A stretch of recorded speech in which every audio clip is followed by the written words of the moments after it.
Picture this. It's April 30th, 1945. Adolf Hitler has just taken his own life in a Berlin bunker. But upstairs, amidst the smoldering ruins of the German capital, something utterly unbelievable is unfolding. A 17-year-old French boy named Jacques lies bleeding out in the rubble, a German machine gun clutched in his hands. Just 3 blocks away, a Swedish teenager from a neutral nation is firing a Panzer at Russian tanks. Around the corner, Dutch boys are falling next to Belgians, Danes, fighting alongside Croatians, Spanish volunteers bleeding out beside Ukrainians. 15 different nationalities, 15 different countries, all fighting to the death for a man who literally considered them racially inferior. This isn't some outlandish Hollywood script. This actually happened. These weren't conscripted German soldiers. These were foreign volunteers, men who had traveled hundreds, sometimes thousands, of miles to join Hitler's most elite military force, the Waffen. The question that will haunt us for the next several hours is simple. How the hell did we get here? How did a mere 120 German bodyguards transform into nearly 1 million foreign volunteers, willing to die for a madman who despised them? The answer, you'll find, is shocking, because this isn't just a story about Nazis. It's a gripping tale of seduction, manipulation, and the terrifying journey of how ordinary people become monsters. Our story begins with a man who, by all accounts, was a profound loser, Heinrich Himmler. And I mean that literally. He was a failed chicken farmer, rejected from the army, burdened with thick glasses and a weak chin. Yet this very loser would ultimately convince nearly 1 million men to die for him. Imagine Heinrich in 1922, a scrawny 22-year-old, standing in a muddy field outside Munich, watching his chickens die yet again. His farming venture, funded by his perpetually disappointed father, was hemorrhaging money. The chickens were perpetually sick, and the neighbors openly considered him an idiot. Heinrich, meanwhile, seethed with humiliation. He harbored grand dreams, not of farming, but of ancient warriors. While other boys his age pursued girls or learned trades, Heinrich devoured tales of Roman legions, Germanic tribes, and medieval knights. He spent hours sketching elaborate battle plans, imagining himself as a formidable military leader. There was just one glaring problem. He was terrible at everything he tried. The German army had rejected him during World War I, citing a weak constitution, poor eyesight, and nervous disposition. While his peers died heroically in the trenches, Heinrich was stuck at home, fantasizing about glory he would never achieve. This rejection gnawed at him like acid. So, in 1922, a failed farmer consumed by delusions of grandeur, he heard about a burgeoning political movement, the Nazi Party. Its leader, an Austrian corporal named Adolf Hitler, promised to restore Germany's greatness. Heinrich saw his chance. He joined the party, member number 1423, not a founding father, but early enough to matter. He plunged into party work with the desperate fervor of a man who had finally found his purpose. He organized rallies, meticulously kept membership lists, and diligently performed the mundane administrative tasks that more charismatic figures avoided. Slowly, almost imperceptibly, Hitler began to notice him. In 1929, Hitler made a pivotal decision that would forever alter history. He needed someone to manage his personal protection unit, the Schutzstaffel, or SS. It was a minuscule organization then, perhaps 300 men scattered across Germany. Most of the Nazi bigwigs considered it too small, too insignificant to bother with, but Heinrich Himmler was desperate. Hitler summoned him to his office on January 6, 1929. Heinrich would later describe it as the most important moment of his pathetic life. Hitler looked at this nervous, stammering chicken farmer and uttered 5 words that would echo through history. Heinrich, the SS is yours. In that precise moment, something fundamentally shifted within Heinrich Himmler's mind. For the very first time in his unremarkable existence, someone important was entrusting him with actual power. Not much power, certainly. The SS was essentially Hitler's personal security detail, about as significant as nightclub bouncers. But to Heinrich, it was everything. He walked out of that meeting with a secret thought burning within him. I'll show them all. Heinrich had found his true calling, and it wasn't farming. It was empire building. He started small, meticulously recruiting men who physically embodied his fantasy of ancient Germanic warriors. Tall, blonde, physically imposing everything Heinrich himself was not. He meticulously crafted elaborate rituals, designed dramatic uniforms, and composed mystical oaths centered on honor and loyalty. He was building his own personal army, and he was remarkably good at it. By 1930, Heinrich had swelled the SS from a mere 300 men to over 52,000. It was still smaller than the SA, the brown-shirted stormtroopers who carried out the party's brutal street work, but the SS was growing rapidly. And Heinrich harbored far bigger plans more ambitious than anyone yet realized. He began to speak of the SS not merely as bodyguards, but as a new elite, the future leadership of Germany. He told recruits they were joining something ancient and noble, the latest incarnation of the elite guards who had protected great leaders throughout history. The Praetorian Guard of Rome, the bodyguards of Caesar, Napoleon's old guard. There has always been a guard, he would tell them, and the guard of the new Germany will be the SS. It was a stroke of brilliant manipulation. Heinrich was taking ordinary German men farmers, factory workers, shop clerks, and convincing them they were destined for greatness. He was selling them the same intoxicating fantasy he'd sold himself, that they were special, chosen, superior. And they believed him because they desperately wanted to believe him. But Heinrich Himmler soon encountered a grim problem. His men kept getting killed. In the nascent days of the Nazi movement, political violence was a constant. Street fights with communists, brawls with socialists, pitched battles with anyone who dared oppose the party. The SA thrived in this chaos, reveling in the violence. But Heinrich's S-men, they were meant to be elite, disciplined, above the common brawling, which, ironically, made them prime targets. Communist fighters specifically hunted SS men, viewing them as symbols of Nazi leadership. They'd ambush them after rallies, attack them in their homes, sometimes even torture them before ending their lives. Heinrich received reports almost daily. Another SS man beaten to death in Berlin, another found shot in Munich, another disappeared in Hamburg. His meticulously crafted elite guard was being picked off, one by one. And that's when Heinrich Himmler learned the most crucial lesson of his life. If you want to build an empire, you can't just recruit followers. You have to create fanatics. Men so utterly devoted to your cause that death itself becomes irrelevant. Men who believe in something far bigger than their own lives. Heinrich began to refine his recruitment process. He was no longer just searching for strong bodies. He was looking for empty souls. Men desperate for purpose, meaning, and above all, belonging men in essence like himself.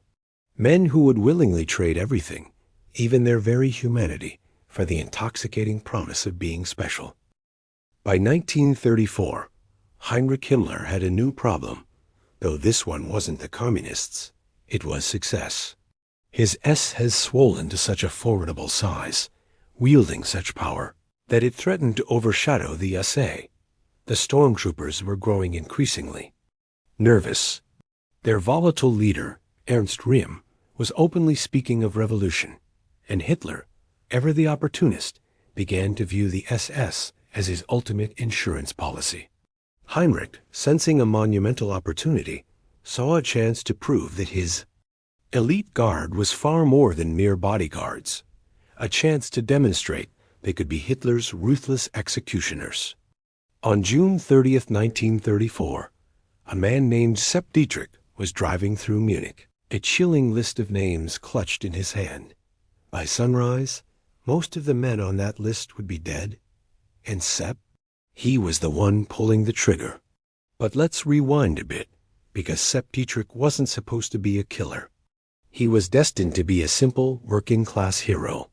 Born in 1892 in a tiny Bavarian village, Sepp was everything Heinrich Himmler was not.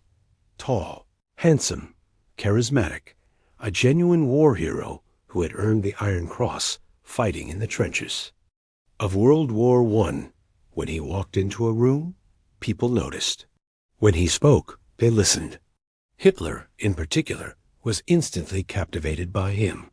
Sepp had joined the Nazi Party early, back when it was still a fringe movement confined to Munich.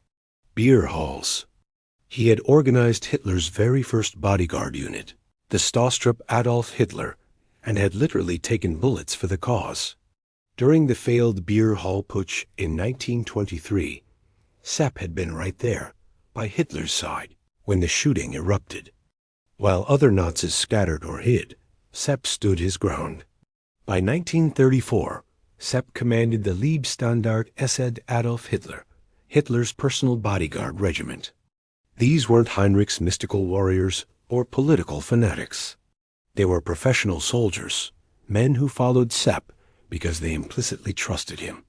And now, Hitler was demanding something from Sepp that would test that trust to its absolute breaking point. The SA had become an untenable problem. Ernst Röhm, their flamboyant leader, commanded over 400,000 brown-shirted stormtroopers, a force larger than the official German army itself. And Röhm was getting dangerous ideas, grand ideas. He openly spoke of merging the SA with the regular army and appointing himself the supreme military commander. He talked of a second revolution, a fresh wave of Nazi transformation. Hitler was absolutely terrified, not necessarily of Röhm personally. Ernst had been his friend for over a decade, but of what Röhm represented, an independent power base that could directly challenge Hitler's burgeoning authority. So Hitler made a chilling choice, a decision that would forever define his brutal regime. He decided to eliminate his friends before they could betray him. The plan was terrifyingly simple. SS units would simultaneously strike across Germany, arresting and executing SA leaders. They would fabricate the claim that the SA was planning a coup, asserting they were acting to save the Reich. It was Hitler's first monumental lie, but it certainly wouldn't be his last. And Sepp Dietrich was the chosen instrument to make it happen. On the morning of June 30th, Sepp assembled his men at the Leibstandarte barracks in Munich. He read them the grim list of names, SA leaders, political rivals, even some old personal enemies Hitler wanted purged. Some of these men were Sepp's own friends, men he'd fought beside, shared drinks with, and trusted with his life. But orders were orders. The first target was Edmund Heinz, SA leader of Silesia. They found him in bed with a young man at a hotel in Bad Wiessee. Sepp personally kicked down the door, dragged Heinz out in his underwear, and shot him in the pool. Courtyard, no trial, no questions, just execution. It was that simple. Next was August Schneidhuber, SA chief of Munich. Sepp had known August for years. They'd served together in the party's early days. August offered no resistance when they came for him. He likely believed it was some kind of mistake, that Sepp, his old comrade, would protect him. Instead, Sepp put a bullet in his head. All across Germany, similar macabre scenes were unfolding. Heinrich Himmler's S-men were proving their absolute loyalty in blood. They dragged SA leaders from their homes, from restaurants, from their very beds. Some fought back, most didn't. Many still couldn't fathom that their own comrades were murdering them. But belief was irrelevant. The SS had their orders. The killing spree raged for 3 days. Hitler had provided them a list of 85 names. But the SS, eager to impress, exceeded expectations. They killed SA leaders not on the list, settled old grudges, and eliminated personal rivals. Once the killing started, it took on a monstrous life of its own. Some estimates put the death toll at over 1,000. Sepp Dietrich was present for all of it. He personally executed at least 6 men, perhaps more. Years later, he would describe it as the most agonizing thing he'd ever done. Not because of the killing itself. Sepp was a soldier. He'd killed before, but because of the profound betrayal. He was murdering men who had trusted him. And the most chilling part? It worked. When the smoke cleared, the SA was utterly finished as an independent force. Riem himself was dead, shot in his cell by Theodor Eicke, the man who would later command the Totenkopf, Death's Head, division. The surviving SA members were either absorbed into other organizations or simply vanished into civilian life. The brown shirts became a mere historical footnote. But the SS emerged as the unequivocal victors. They had demonstrated their absolute, unquestioning loyalty to Hitler by committing mass murder on his direct command. They had shown they were willing to kill anyone, even their own comrades, if Hitler demanded it. In Heinrich Himmler's cold, calculating mind, they had graduated from mere bodyguards to ruthless enforcers. On July 13th, Hitler addressed the Reichstag, coolly announcing that 61 people had been executed. He claimed 13 had died resisting arrest and 3 had committed suicide. The real number was probably 20 times higher. But no one dared challenge Hitler's version of events. Who would? Anyone who might have spoken up was already dead. For Sepp Dietrich, the night of the long knives was an irreversible turning point. He had crossed a line that could never be uncrossed. He had murdered his friends in cold blood, and he had done it for Adolf Hitler. There was no going back from that, no moral ground left to stand upon. Heinrich Himmler observed it all with grim satisfaction. His SS had passed the ultimate test. They weren't just willing to die for the cause. They were willing to kill for it, to betray their friends, abandon their morals, and commit murder on command. They had become precisely what Heinrich needed them to be. Sepp didn't know it yet, but he'd just sold his soul, and Heinrich Himmler held the receipt. The SA was dead, but something far more dangerous had taken its place. An organization that would follow orders without question, kill without hesitation, and obey without conscience. Heinrich had forged the perfect instrument of terror. Now he just needed to figure out how to wield it. What if I told you there was a school where they placed live grenades on your helmet, where tanks deliberately drove over your head, where 85% of the students failed, and the failures were, in fact, the lucky ones? Welcome to Felix Steiner's SS Officer Training Program, the very place where Heinrich Himmler's chilling vision of elite warriors became a terrifying reality. Felix Steiner wasn't supposed to be a Nazi. Born in 1896 in East Prussia, he was a career Prussian officer, a member of the old-school military aristocracy that generally disdained Hitler's movement as crude populism. But the Great War had shattered something deep inside Felix, and the broken pieces no longer fit together in the same way. He had been a young lieutenant in 1916 during the Battle of the Somme, witnessing 60,000 British casualties in a single day. Felix had watched it all through his binoculars. Waves of men walking directly into machine gun fire, falling like wheat before a scythe. The old tactics, the old honor, the old way of war, all of it rendered utterly useless against modern killing. Machines. Felix returned from the war, convinced that everything had fundamentally changed. Traditional military thinking, he believed, was dead. Future wars, he theorized, would be won by elite stormtroops, small units of fanatically trained soldiers who could breach enemy lines and wreak havoc behind them. He meticulously studied the German stormtrooper tactics from 1918, the ones that had almost won the war, and he had his own ideas for refining them. When Heinrich Himmler offered him command of the SS Deutschland Regiment in 1935, Felix saw his monumental chance. Here was an organization with seemingly unlimited resources, ambitious goals, and complete freedom from the stifling traditional military bureaucracy.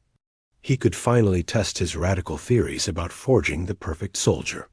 The fact that it was attached to the Nazi Party barely registered with him. Felix wasn't interested in politics.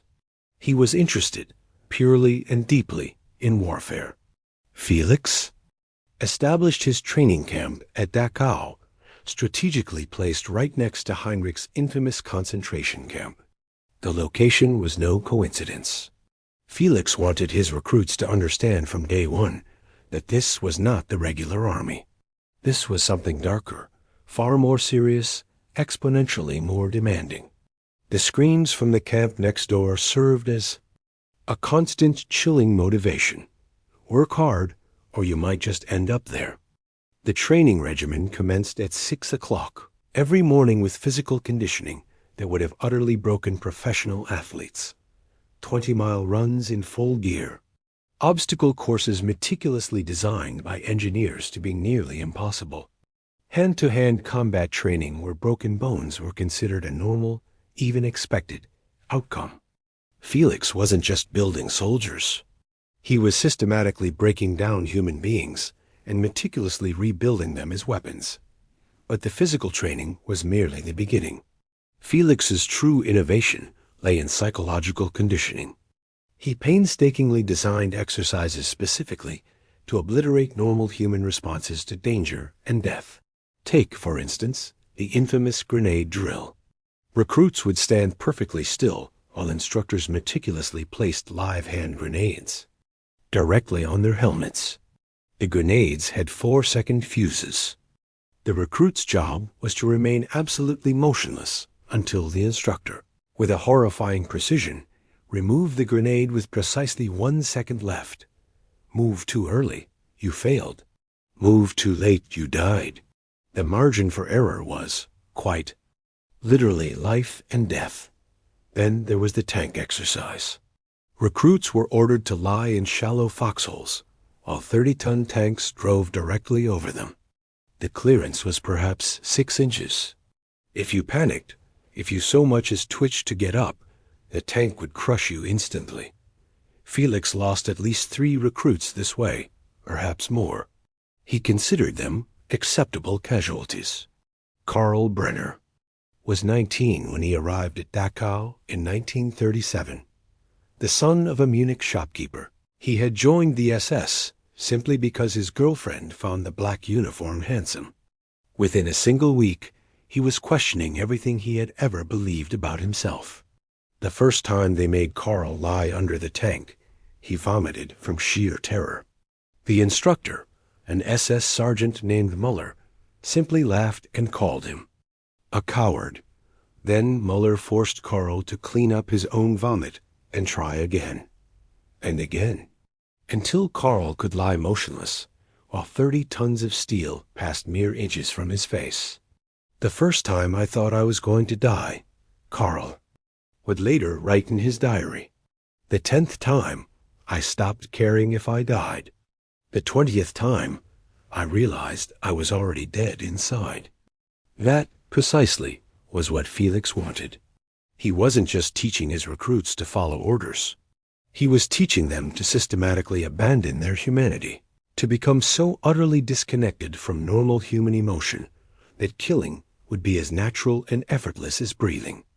The live ammunition exercises were the final brutal test. Recruits would assault mock enemy positions while instructors fired real bullets just over their heads. The bullets were supposed to miss by 3 feet. Sometimes they missed by less. Sometimes, horrifyingly, they didn't miss at all. Heinrich Muller, not the sergeant, but a recruit from Hamburg, caught a bullet in the shoulder during his final exercise. As he lay bleeding in the dirt, The instructor stood over him and asked, "What do you do when you're wounded in combat, Heinrich?" Delirious with pain, Heinrich gasped out the chillingly correct answer: "Complete the mission." So they forced him to crawl the remaining 100 meters to the objective before finally calling for a medic. Heinrich survived, but the bullet shattered his collarbone. He never regained full use of his left arm. Felix Steiner considered this a resounding success story. Heinrich had proven he would follow orders, even while dying. That, in Felix's twisted logic, made him the perfect SS officer. The psychological manipulation delved far deeper than mere physical courage. Felix had meticulously studied the insidious techniques employed by religious cults and revolutionary movements. He understood precisely how to dismantle individual identity and replace it with an unwavering, unquestioning group loyalty. Recruits were forbidden from using their first names. They became numbers, ranks, functions. Their personal histories were systematically erased and replaced with an all-encompassing SS mythology. They weren't Karl from Munich or Heinrich from Hamburg anymore. They were warriors in an ancient, noble brotherhood, the latest link in a chain stretching back to Germanic tribes and Roman legions. Felix would lecture them for hours about their inherent racial superiority, their historical destiny, their sacred duty to protect the German people from their perceived enemies. But the true indoctrination wasn't in the lectures. It was in the shared suffering. When you've survived hell together, when you've watched your comrades die and kept going, you'll believe anything that gives meaning to that profound sacrifice. By 1939, Felix Steiner had honed his process into a precision instrument. He could take any reasonably fit German male and in a mere 6 months, transform him into a fanatical killing machine. The failure rate had dropped from a staggering 85% to a still brutal, but now efficient enough 60% perfect for Heinrich Himmler's chilling purposes. The graduates of Felix's program went on to become the core leadership of the Waffen SS. Kurt Meyer, who would command the Hitler Youth Division. Fritz Witt, who would die leading teenagers in Normandy. Otto Kumm, who would survive the war too, become a successful businessman. All of them products of Felix's chilling perfect soldier factory. But Felix had, inadvertently, created something he could not control. His graduates weren't just elite soldiers. They were men who had been systematically stripped of normal human empathy and all moral restraint. They could fight with incredible courage and skill, yes, but they could also commit atrocities without the slightest hesitation, because Felix hadn't merely taught them to kill enemies. He had taught them to kill conscience. The dark truth that Felix never fully admitted, even to himself, was starkly simple. He wasn't creating soldiers. He was creating killers. Men who would follow any order, commit any crime, betray any principle, if their superiors demanded it. And Heinrich Himmler couldn't have been happier, because that was precisely what he needed for the next horrifying phase of his plan. Picture this. Your 10-year-old child comes home from school, bubbling with excitement about a weekend camping trip. Except this camping trip involves learning how to kill, and it's mandatory. This is the chilling story of how Heinrich Himmler weaponized an entire generation of children. And it begins with perhaps the most unlikely Nazi of all, a man with American blood flowing in his veins. Baldur von Schirach was a walking contradiction. Born in Berlin in 1907 to a German father and an American mother, he should, by all rights, have been a symbol of international friendship. His great-grandfather had been a Union officer in the American Civil War, fighting to free the enslaved. Instead, Baldur became Hitler's Minister of Youth, the man who meticulously transformed 7.7 million German children into zealous Nazis. The irony was lost on no one, save for Baldur himself. He genuinely believed he was safeguarding Germany's youth from moral corruption and political chaos.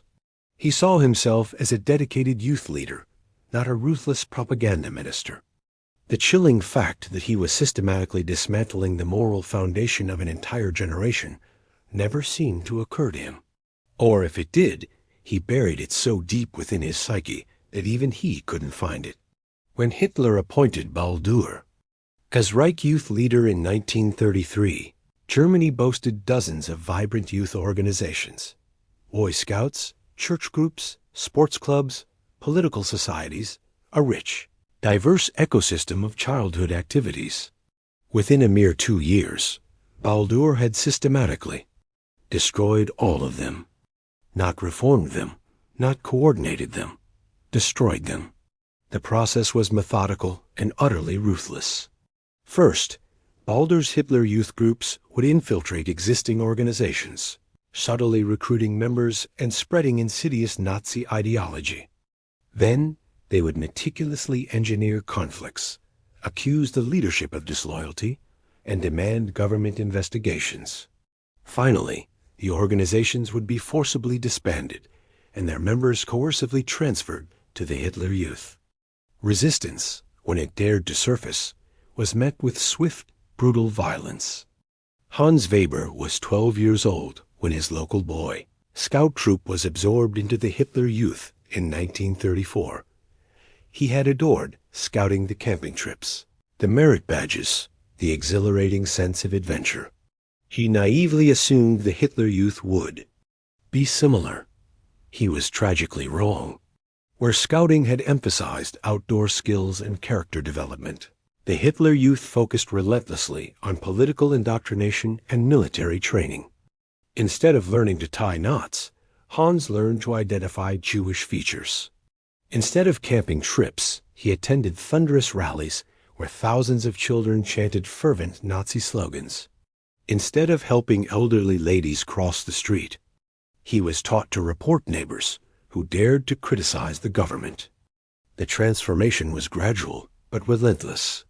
At first, Hans's parents believed it was harmless, patriotic education. Their son was learning German history, staying physically fit, developing leadership skills. But slowly, subtly, they began to notice alarming changes. Hans stopped attending church, disdainfully claiming it was for weak people. He began correcting his parents when they expressed political opinions that contradicted what he'd absorbed in the Hitler Youth. He started asking pointed, unsettling questions about his mother's Jewish friend from work. By 1937, Hans was a stranger in his own home. It was like losing a child to a cult, his mother would later write. Except the cult was run by the government, and you couldn't escape it. Baldur's insidious genius lay in his profound understanding of child psychology. He knew that children instinctively crave belonging, adventure, and the unwavering approval of authority figures. So he offered them all three, meticulously wrapped in the venomous embrace of Nazi ideology. The Hitler Youth provided elaborate uniforms that made children feel immensely important. It offered thrilling activities like marching, camping, and weapons training. It established a clear, rigid hierarchy where unquestioning loyalty was rewarded with swift promotion and responsibility. Most crucially, it offered children a tantalizing chance to rebel against their parents while simultaneously feeling virtuous about it. The weekly meetings were meticulously designed to reinforce group identity and accelerate political indoctrination. Children would gather in uniform, salute the omnipresent Nazi flag, and recite fervent oaths of loyalty to Hitler. Then they would participate in activities that gradually normalized violence and hatred. A typical meeting might include rigorous physical training designed to prepare boys for military service, map reading and compass work, but explicitly focused on potential invasion routes into Germany, first aid training, but with a chilling emphasis on battlefield medicine. Even their games were militarized. Capture the flag morphed into simulated combat. Hide and seek became reconnaissance training. For girls, the activities were different, but equally manipulative. The League of German Maidens taught domestic skills, but always within the grim context of supporting the war effort. Cooking became lessons about nutrition for soldiers. Sewing became the production of uniforms. Child care became preparation for producing future warriors for the Reich. But the true, horrifying indoctrination occurred during the mandatory camping trips. Away from parental influence, surrounded solely by their peers, children were subjected to intensive propaganda sessions, cunningly disguised as entertainment. Around the crackling campfire, youth leaders would spin chilling tales of German heroes who had died bravely fighting foreign enemies. They would sing rousing songs about blood and soil and racial purity. They would play disturbing games where children took turns portraying grotesque Jewish caricatures who were then hunted down by brave German patriots. It was systematic dehumanization, insidiously presented as fun. Greta Muller was 14. When she attended her first Hitler Youth Summer Camp in 1936, she was excited. 2 weeks in the Bavarian mountains with her friends, hiking and swimming and staying up late. What she experienced was psychological warfare, meticulously disguised as recreation. The very first night, the camp leader gathered all the girls around a roaring bonfire and told them a chilling story about a German village that had been corrupted by Jewish influence. She recounted how the Jewish families had grown rich while honest Germans suffered, how Jewish children were taught to hate and exploit their German neighbors, how brave German patriots had finally expelled the Jews and restored purity to their community. Then, the camp leader asked the girls to imagine what it would feel like to cleanse their own communities of such corruption, to protect their families and their race from contamination, to be heroes in the great struggle for German survival. The girls, caught up in the powerful emotion of the moment, enthusiastically agreed that they would do whatever was necessary. Greta later described it as the moment she stopped being herself and became part of something larger and more terrible. I felt like I was joining a sacred mission, she wrote. I didn't understand that the mission was evil. By 1939, Baldur von Schirach controlled the minds of 7.7 million German children. Every boy and girl between the ages of 10 and 18 was legally required to join the Hitler Youth. Resistance was met with severe fines, imprisonment, or far worse. Parents who attempted to protect their children were swiftly labeled enemies of the state. The results were everything Heinrich Himmler had chillingly hoped for. When the war began, the SS had an unlimited, self-replenishing supply of young recruits who had been psychologically prepared for fanaticism since childhood. Boys who had spent years learning that violence was noble, that obedience was sacred, that certain groups of people weren't truly human. Hans Weber, that 12-year-old Boy Scout, volunteered for the Waffen SS on his 18th birthday in 1940. He served with the Hitler Youth Division in Normandy, where he was killed fighting Canadian troops 3 days after D-Day. His last letter home praised Hitler and expressed chilling regret that he couldn't kill more enemies of the Reich. His parents never truly got their son back. Greta Muller became a concentration camp guard at Ravensbrück, where she supervised the execution of thousands of women and children. After the war, she claimed she was only following orders and had never truly understood what she was doing. She may have been telling the truth. The indoctrination had been that complete. This was Heinrich Himmler's greatest victory and his most terrible crime. He hadn't merely recruited soldiers. He had stolen the very souls of an entire generation. He had taken children who should have grown up to be doctors, teachers, parents, and productive citizens, and systematically turned them into instruments of genocide. By 1939, Heinrich Himmler owned 7.7 million young minds. Minds that had been systematically emptied of compassion, critical thinking, and moral restraint. Minds that were perfectly ready to follow any order, commit any crime, and die for any cause their leaders demanded. the perfect raw material for his international army of fanatics. All he needed now was a war to test them. September 1939, a small Polish town. 50 Jewish men are brutally forced into a synagogue. What happens next will shock you, not because it's unexpected, but because of who ordered it. Lieutenant Klaus Weber had been Felix Steiner's star pupil, 22 years old, a perfect physical specimen with a flawless academic record. He had survived the terrifying tank exercises, the live grenade drills, the insidious psychological conditioning. He was everything Heinrich Himmler had dreamed of, the new Germanic warrior, forged and ready to lead Germany into its glorious future. Klaus commanded a platoon in the Leibstandarte Adolf Hitler as they rolled into Poland on September 1st. It was supposed to be a standard military campaign, clean and professional. Defeat the Polish army, occupy the territory, establish German control. Klaus expected to fight soldiers, capture strategic objectives, perhaps even win some medals. He had no idea he was about to become a mass murderer. The town of Bochnia, referred to as Boni in the transcript, was nothing special, perhaps 8,000 people, mostly farmers and shopkeepers. The Polish army had already retreated, leaving behind a few scattered weapons and a lot of terrified civilians.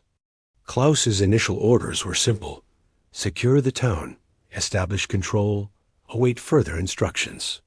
But on September 7th, Klaus received new orders that would haunt him for the rest of his life. These orders came directly from Heinrich Himmler's headquarters in Berlin. All Jewish males between 16 and 60 are to be assembled for questioning regarding partisan activities. Klaus read the order 3 times. It didn't make sense. There were no partisans in Bochnia. The town had surrendered without resistance. But orders were orders, and Klaus had been meticulously trained to follow them without question.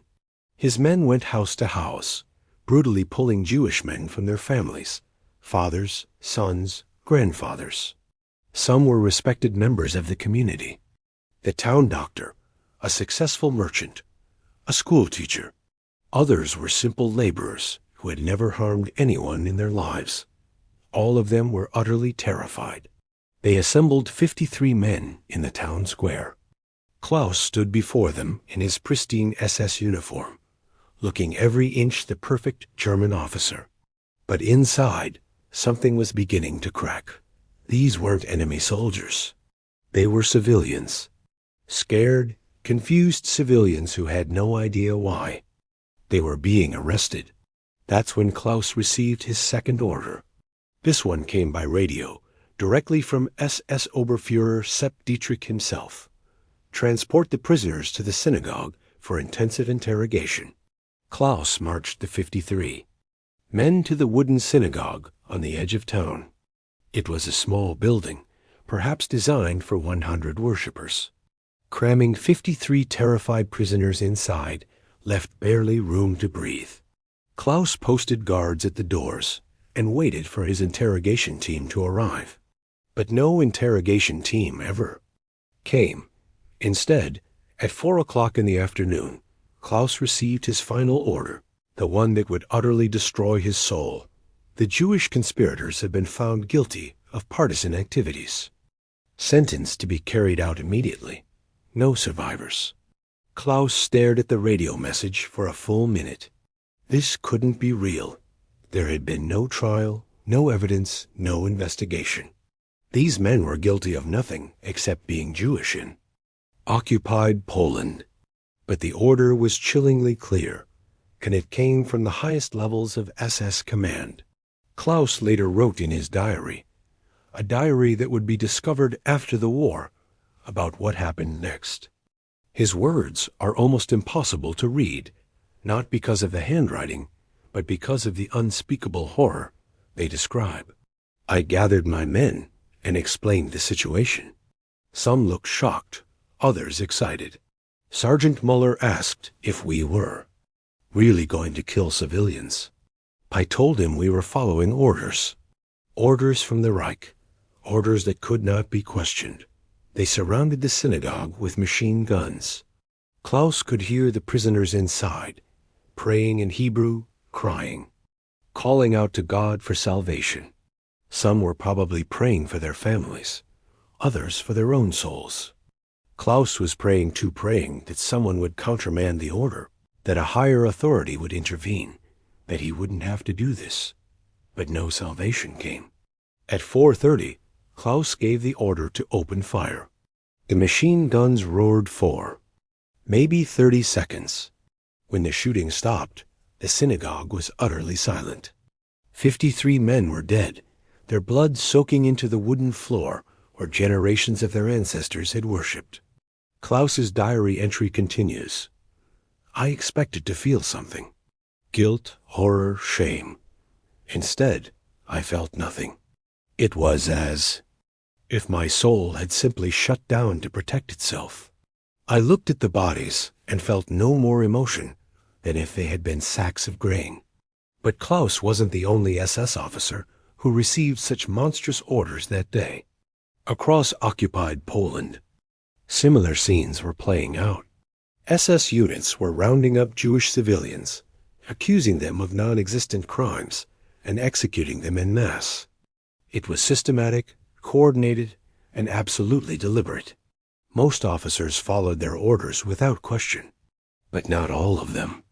Lieutenant Wilhelm Hosenfeld was serving with an SS police battalion near Warsaw when he received similar orders. Like Klaus, he was young, meticulously trained, and fanatically loyal to the Reich. Unlike Klaus, he unequivocally refused to carry them out. Wilhelm read his orders. Execute 30 Jewish civilians suspected of partisan activities, and made a decision that would cost him everything. He reported to his commanding officer that he could find no evidence of partisan activity and respectfully requested permission to release the prisoners. His commander, SS-Sturmbannführer Hans Kruger, was absolutely furious. These are not prisoners. They are enemies of the Reich, Kruger shouted. You will carry out your orders immediately. Wilhelm stood at attention and gave the reply that would define his character forever. Sir, I joined the SS to serve Germany, not to murder civilians. I request permission to be relieved of this duty. His court-martial was held 3 days later. Wilhelm was charged with disobeying direct orders, undermining military discipline, and showing mercy to enemies of the Reich. The prosecution demanded a death penalty. Wilhelm's defense was simple. I am a soldier, not an executioner. The verdict was guilty on all charges. But then, something unexpected happened. The presiding judge, an older SS officer who had served in the First World War, commuted the death sentence to 10 years in prison. His written justification cited youthful enthusiasm and misguided moral scruples as mitigating factors. Wilhelm spent the rest of the war in military prison, while his former comrades committed genocide across Eastern Europe. He was one of maybe a dozen SS officers who refused to participate in mass murder out of hundreds of thousands. Klaus Weber, meanwhile, continued his service with chilling distinction. He was promoted twice, awarded the Iron Cross, and eventually commanded a company in the Das Reich Division. He participated in dozens of similar massacres across Poland and later in the Soviet Union. His superiors praised his efficiency and dedication. After the war, Klaus was captured by Allied forces and charged with war crimes. His defense attorney argued that he was only following orders, that he had no choice, that he was a victim of the system. Klaus himself seemed to genuinely believe this. In his final diary entry, written the night before his execution, he wrote, I never wanted to hurt anyone. I just wanted to serve my country. But the truth was far more complex and far more damning. Klaus had choices. Wilhelm Hosenfeld proved that. The difference wasn't circumstance or training or orders. The difference was character. And Heinrich, Himmler's insidious system, had successfully destroyed the character of nearly everyone who passed through it. The massacre at Bochnia was just the beginning. Poland was where the SS learned that they could commit any atrocity and face absolutely no consequences. Where they discovered that their brutal training had worked perfectly. They could follow any order, no matter how monstrous. Where they realized there was no going back. Because once you've murdered 53 innocent people and felt nothing, you've crossed a line that can never be uncrossed. You've become something that isn't quite human anymore. You've become exactly what Heinrich Himmler wanted you to become. There was no going back after Poland. The SS had tasted blood, and they liked it. They called it the phony war. But for 97 British prisoners at Leperatus, there was nothing phony about what happened next. May 27, 1940.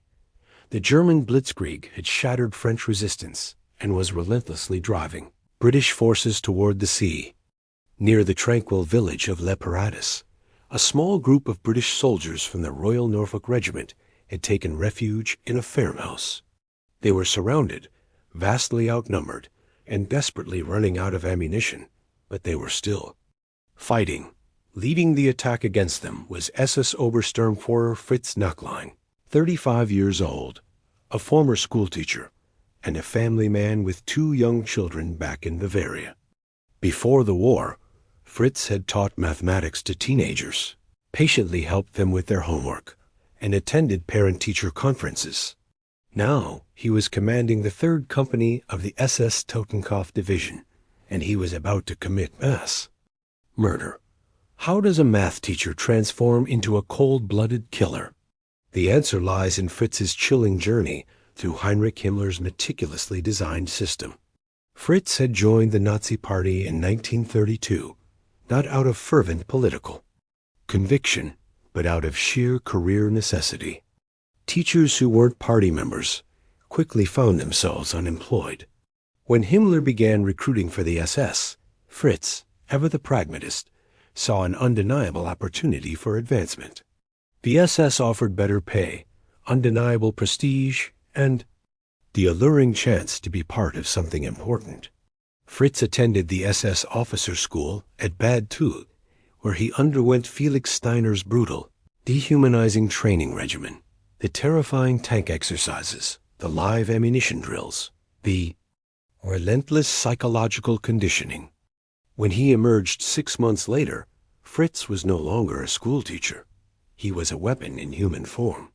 His first assignment was at Dachau concentration camp, where he served under Theodor Eich's command. Eich, the very man who had personally murdered Ernst Riem during the Night of the Long Knives, was now in charge of Germany's rapidly expanding camp system. He took a special interest in Fritz, recognizing a kindred, ruthless spirit. The key, Eich chillingly told Fritz during one of their conversations, is to stop seeing them as human. They're not people. They're problems to be solved, obstacles to be removed. Fritz took this lesson to heart, integrating it into his very being. When the war began, Fritz's unit was transferred from Dachau to the front lines. They fought in Poland, where Fritz actively participated in several civilian massacres. Then came the Western Campaign, where Fritz expected to face professional soldiers in conventional warfare. He was, in a twisted way, looking forward to it. Real combat seemed, paradoxically, cleaner than murdering helpless civilians. But the British soldiers in the Leperatus farmhouse refused to surrender easily. They had fought valiantly all day, inflicting significant casualties on Fritz's company and effectively slowing the German advance. Fritz was frustrated, seething with anger, and running behind schedule. When he finally overran their position, he was in no mood for mercy. The British soldiers emerged from the farmhouse, with their hands raised, 97 men, many wounded, all utterly exhausted. They had fought bravely and under the Geneva Convention deserved to be treated as prisoners of war. Instead, Fritz ordered them marched to a nearby barn. Private Albert Pulley was among the prisoners, a 21-year-old from Norfolk. He'd been wounded in the leg during the fighting. As the Germans brutally herded them toward the barn, Albert noticed something that sent a surge of ice-cold dread through his veins. 2 machine guns were being set up, ominously facing the barn wall. "They're going to shoot us," Albert whispered to his mate, Private Bill O'Callaghan. Bill, a veteran of the First World War, shook his head, refusing to believe it. "They can't. We're prisoners. There are rules." But there were no rules in Fritz Knocklein's war. Fritz positioned his men and personally gave the chilling order: fire. The machine guns roared to life, cutting down the British prisoners like wheat. Men screamed, fell, and died. Some desperately tried to run, others begged for mercy. Fritz watched it all unfold with the same detached indifference he'd once shown while grading math papers. Albert Pulley was hit in the leg and stomach, but miraculously managed to fall behind a pile of bodies. He lay perfectly still as German soldiers meticulously walked among the corpses, shooting anyone who showed the slightest sign of life. A heavy boot stepped on his back. A rifle barrel pressed against his head, but somehow the German soldier failed to notice he was still breathing. Bill O'Callaghan had also survived, wounded but alive beneath the gruesome pile of his dead. Comrades. The 2 men lay motionless for hours, listening to the Germans methodically searching the area, occasionally executing another wounded prisoner who moaned too loudly.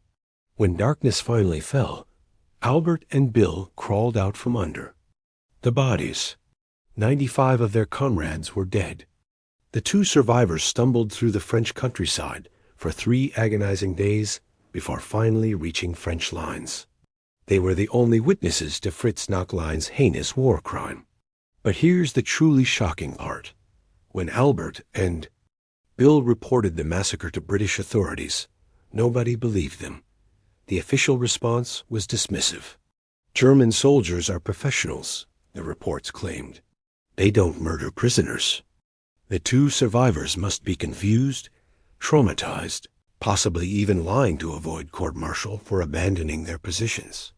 Albert and Bill were interrogated more harshly than Fritz himself would be after the war. This chilling response wasn't unique to the Les Paratus case. Throughout the Western Campaign, reports of SS atrocities were systematically ignored or suppressed. The British and French governments simply didn't want to believe that their enemies were capable of such barbarism. It didn't fit their preconceived understanding of civilized warfare. Meanwhile, back in Germany, Fritz Knocklein was being celebrated as a hero.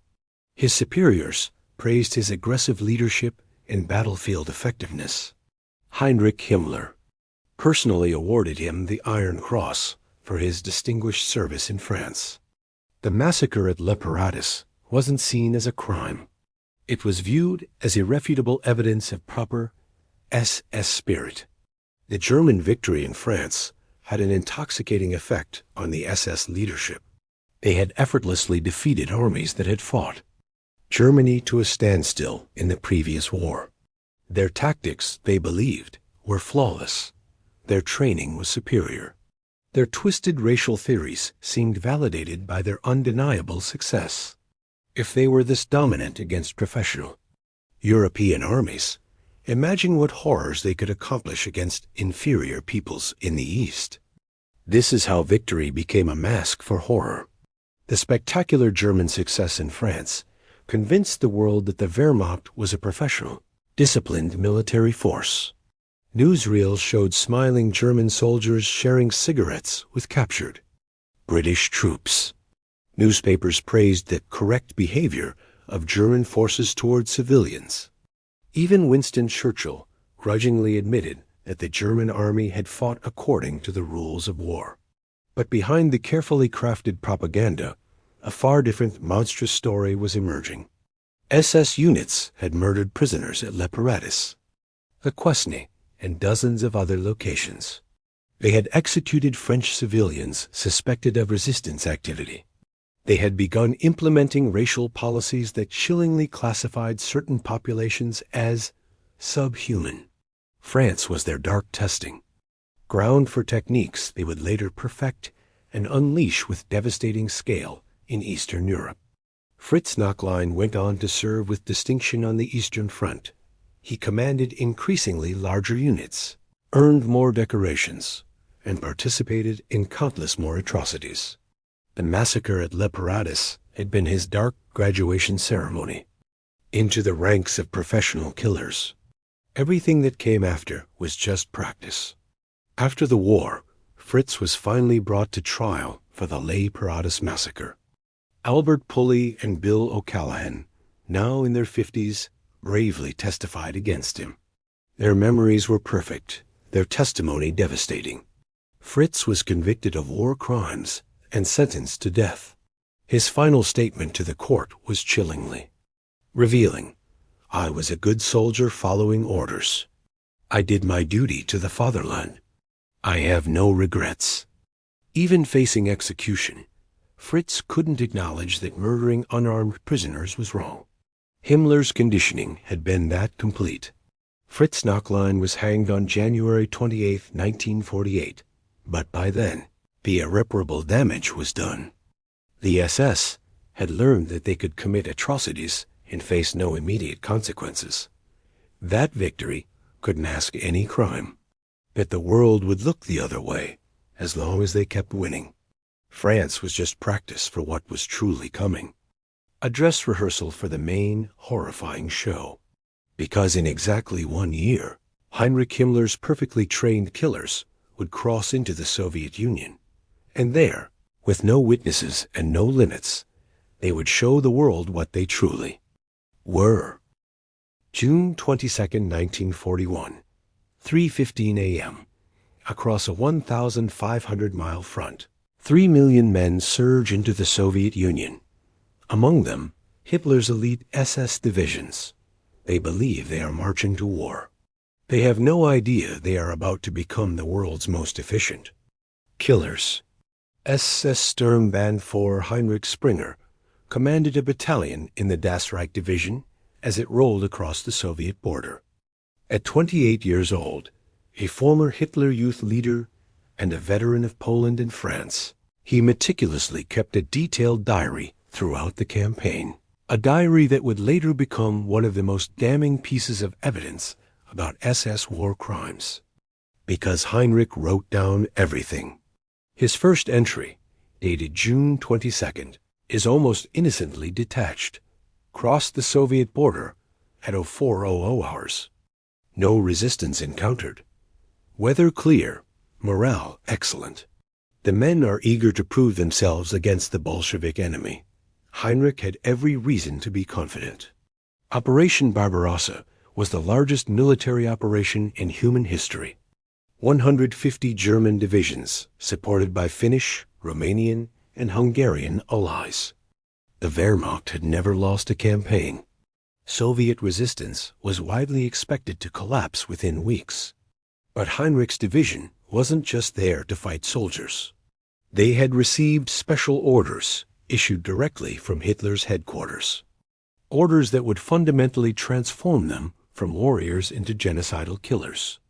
The first was the Commissar Order. Any captured Soviet political officers were to be executed immediately.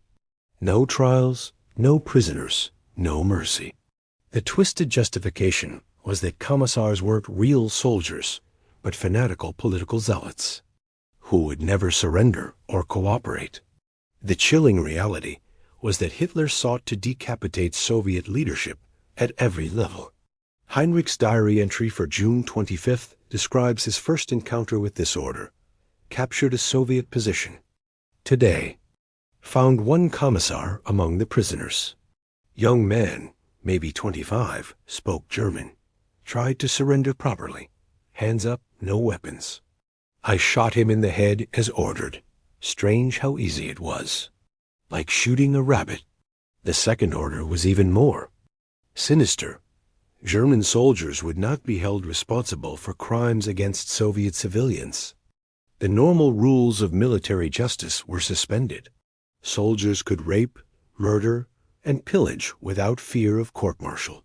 The only requirement was that such actions served the broader goal of terrorizing the population into submission.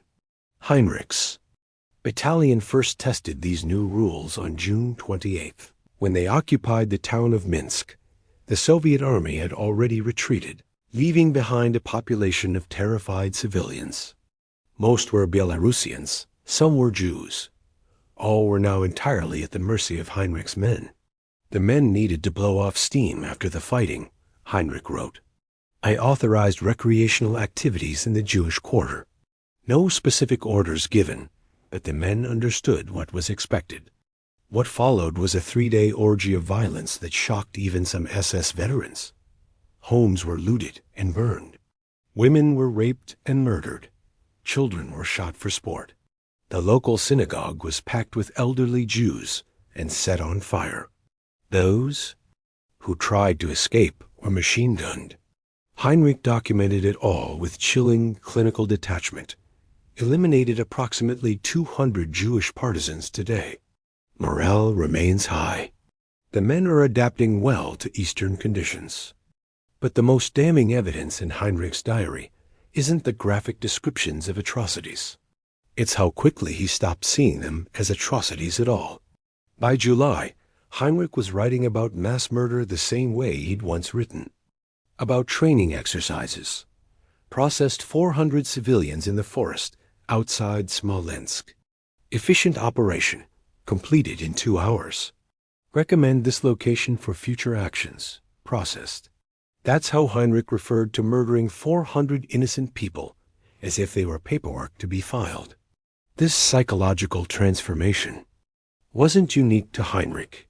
Across the Eastern Front, SS units were discovering that they could commit any atrocity without consequences. More than that, atrocities were rewarded. Officers who showed proper hardness toward civilians received promotions and decorations. Those who showed mercy were swiftly transferred to less important positions. The system was creating monsters with terrifying efficiency. Young men who had entered the Soviet Union with some vestige of human decency were being systematically corrupted, not through force or coercion, but through permission. Permission to indulge their darkest impulses without consequences.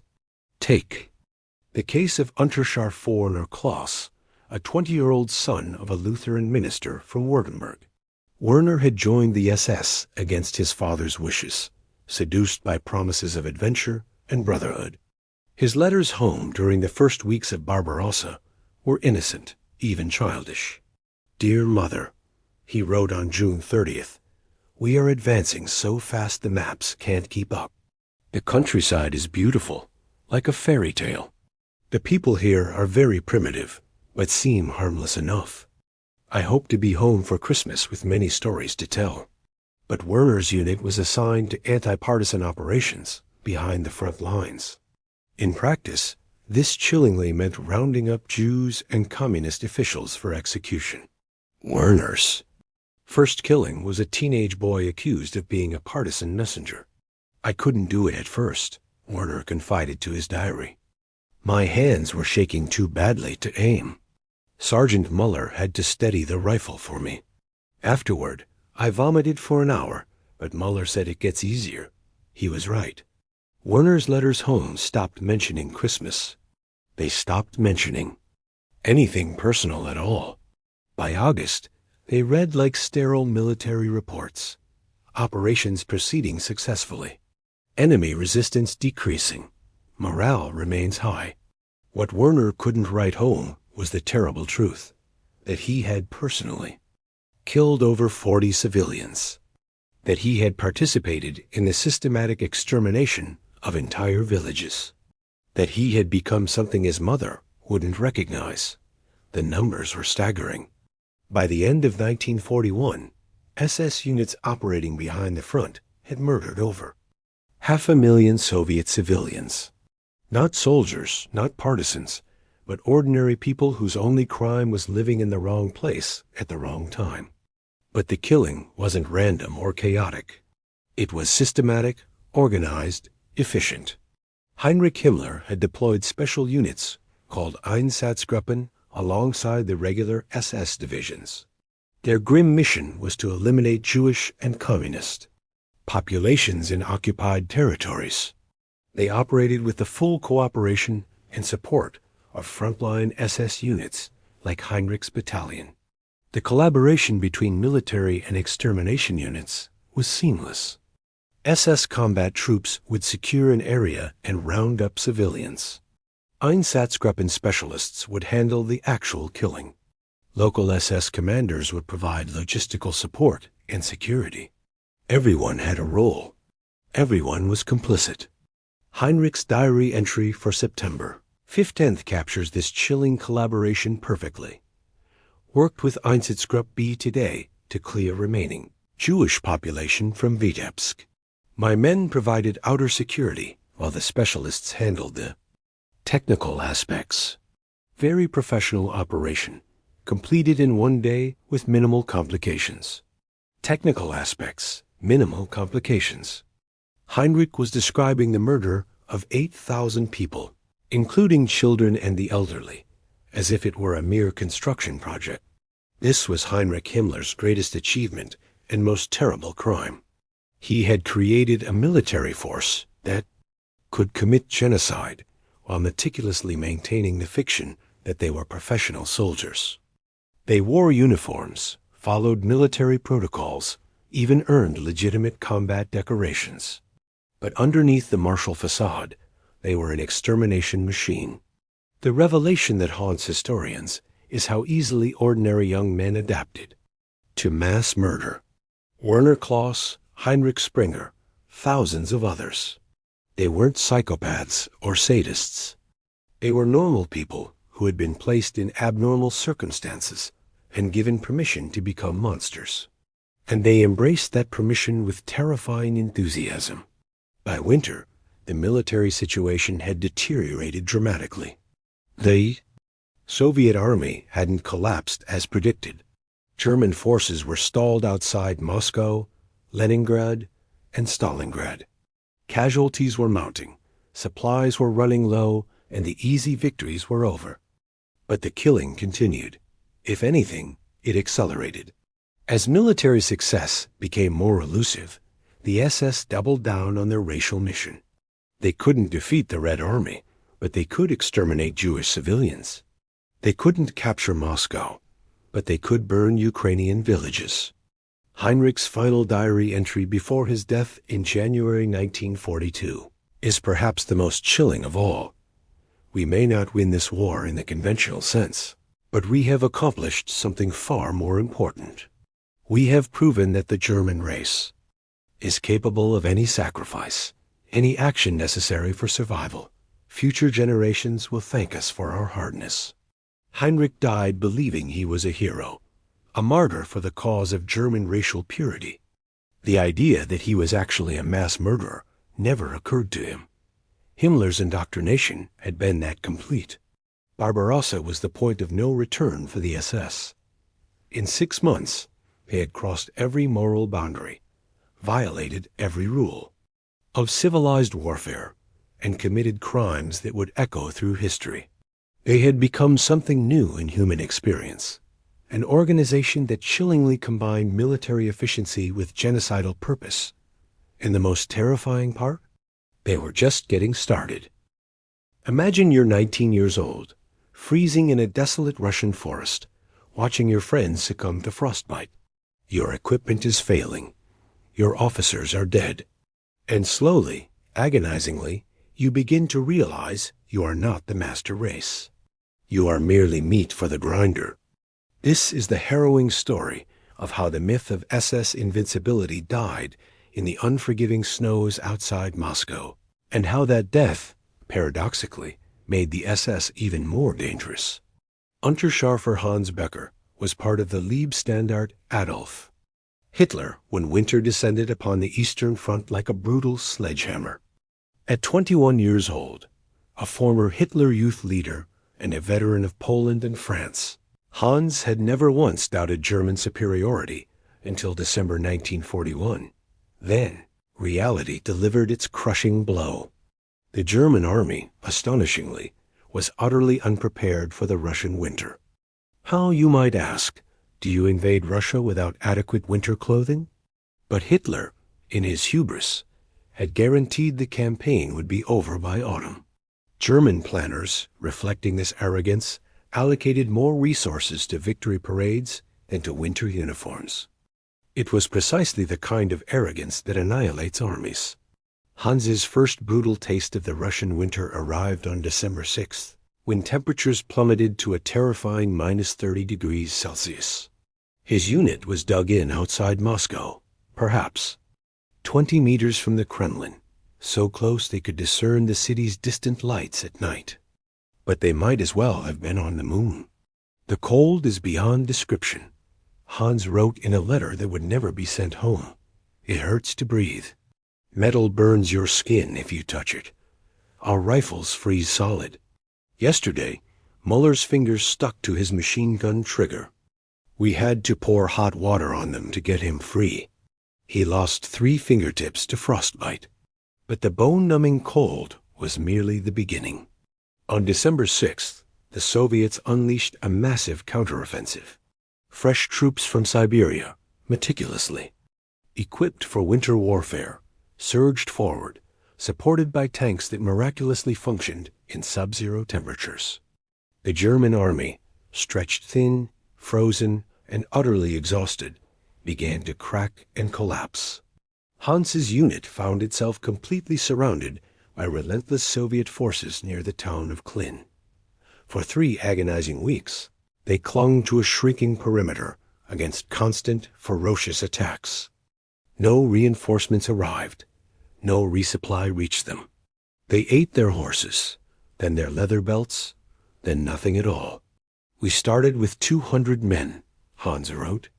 After 1 week, maybe 150 were still effective. After 2 weeks, 60, not all killed by enemy fire.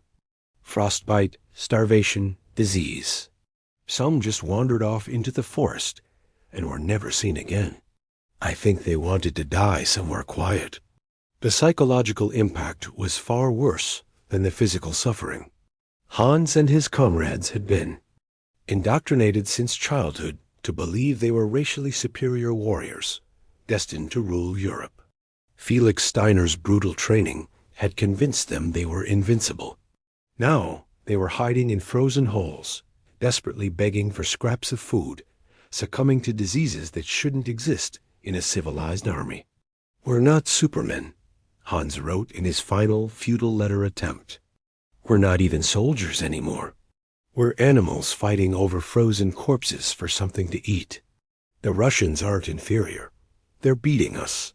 They're beating us easily. But here's what makes this story truly dark. As the S suffered, as their cherished illusions of superiority crumbled into dust, they didn't become more humane.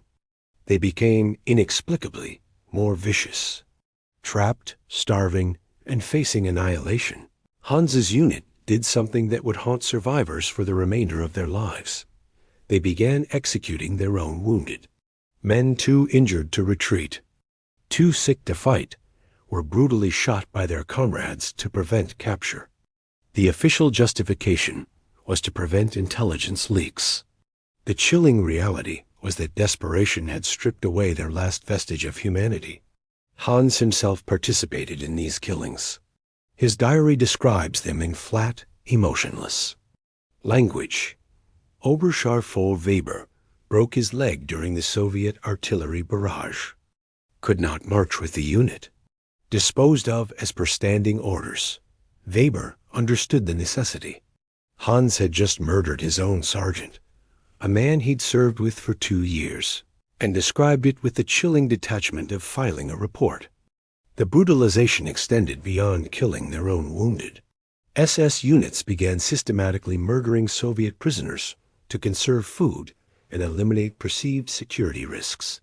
They burned entire villages to deny shelter to pursuing forces, leaving civilian populations to freeze to death.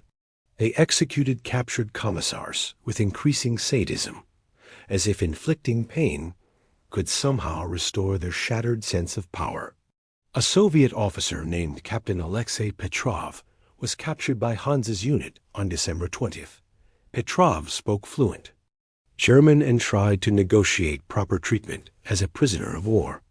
Instead, Hans and his men tortured him for 3 days before finally killing him. Not for information. They had nothing to gain from torture, but because causing pain, and their twisted minds made them feel powerful again. Hans wrote about it with disturbing satisfaction. The Bolshevik officer finally broke today. Begged for mercy in perfect German. Interesting how quickly their arrogance disappears under pressure. Perhaps we are still the master race after all. This insidious psychological pattern repeated across the Eastern Front. As SS units suffered military defeats, they compensated by escalating their crimes against civilians and prisoners. Unable to defeat the Red Army in open battle, they took their brutal revenge on anyone weaker. Unable to prove their superiority in combat, they proved it through atrocity. The winter of 1941-42 broke the German army.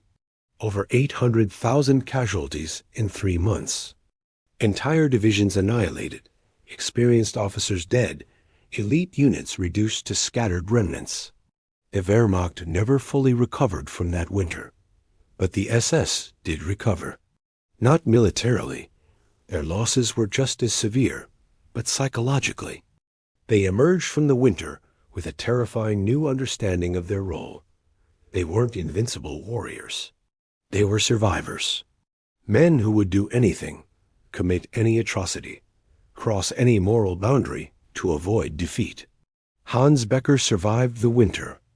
Of his original company of 200 men, perhaps 30 lived to see spring.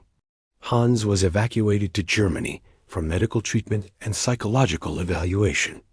The doctors found him physically recovered, but mentally transformed. Subject shows no signs of combat fatigue or nervous breakdown, the medical report chillingly stated. Remarkably resilient given severe battlefield stress. Recommends immediate return to combat duty. What the doctors missed was that Hans's resilience stemmed from the complete destruction of his moral sense. He had survived by becoming something that wasn't quite human anymore. Hans returned to the front in spring 1942 and served with distinction until 1944. He participated in countless atrocities, earned multiple decorations, and was eventually promoted to command his own company. His superiors praised his hardness and proper National Socialist attitude. What they were truly praising was his complete moral collapse. After the war, Hans vanished into the chaos of defeated Germany. He was never brought to trial, never faced justice for his crimes. He likely lived out his days as a quiet, respectable citizen.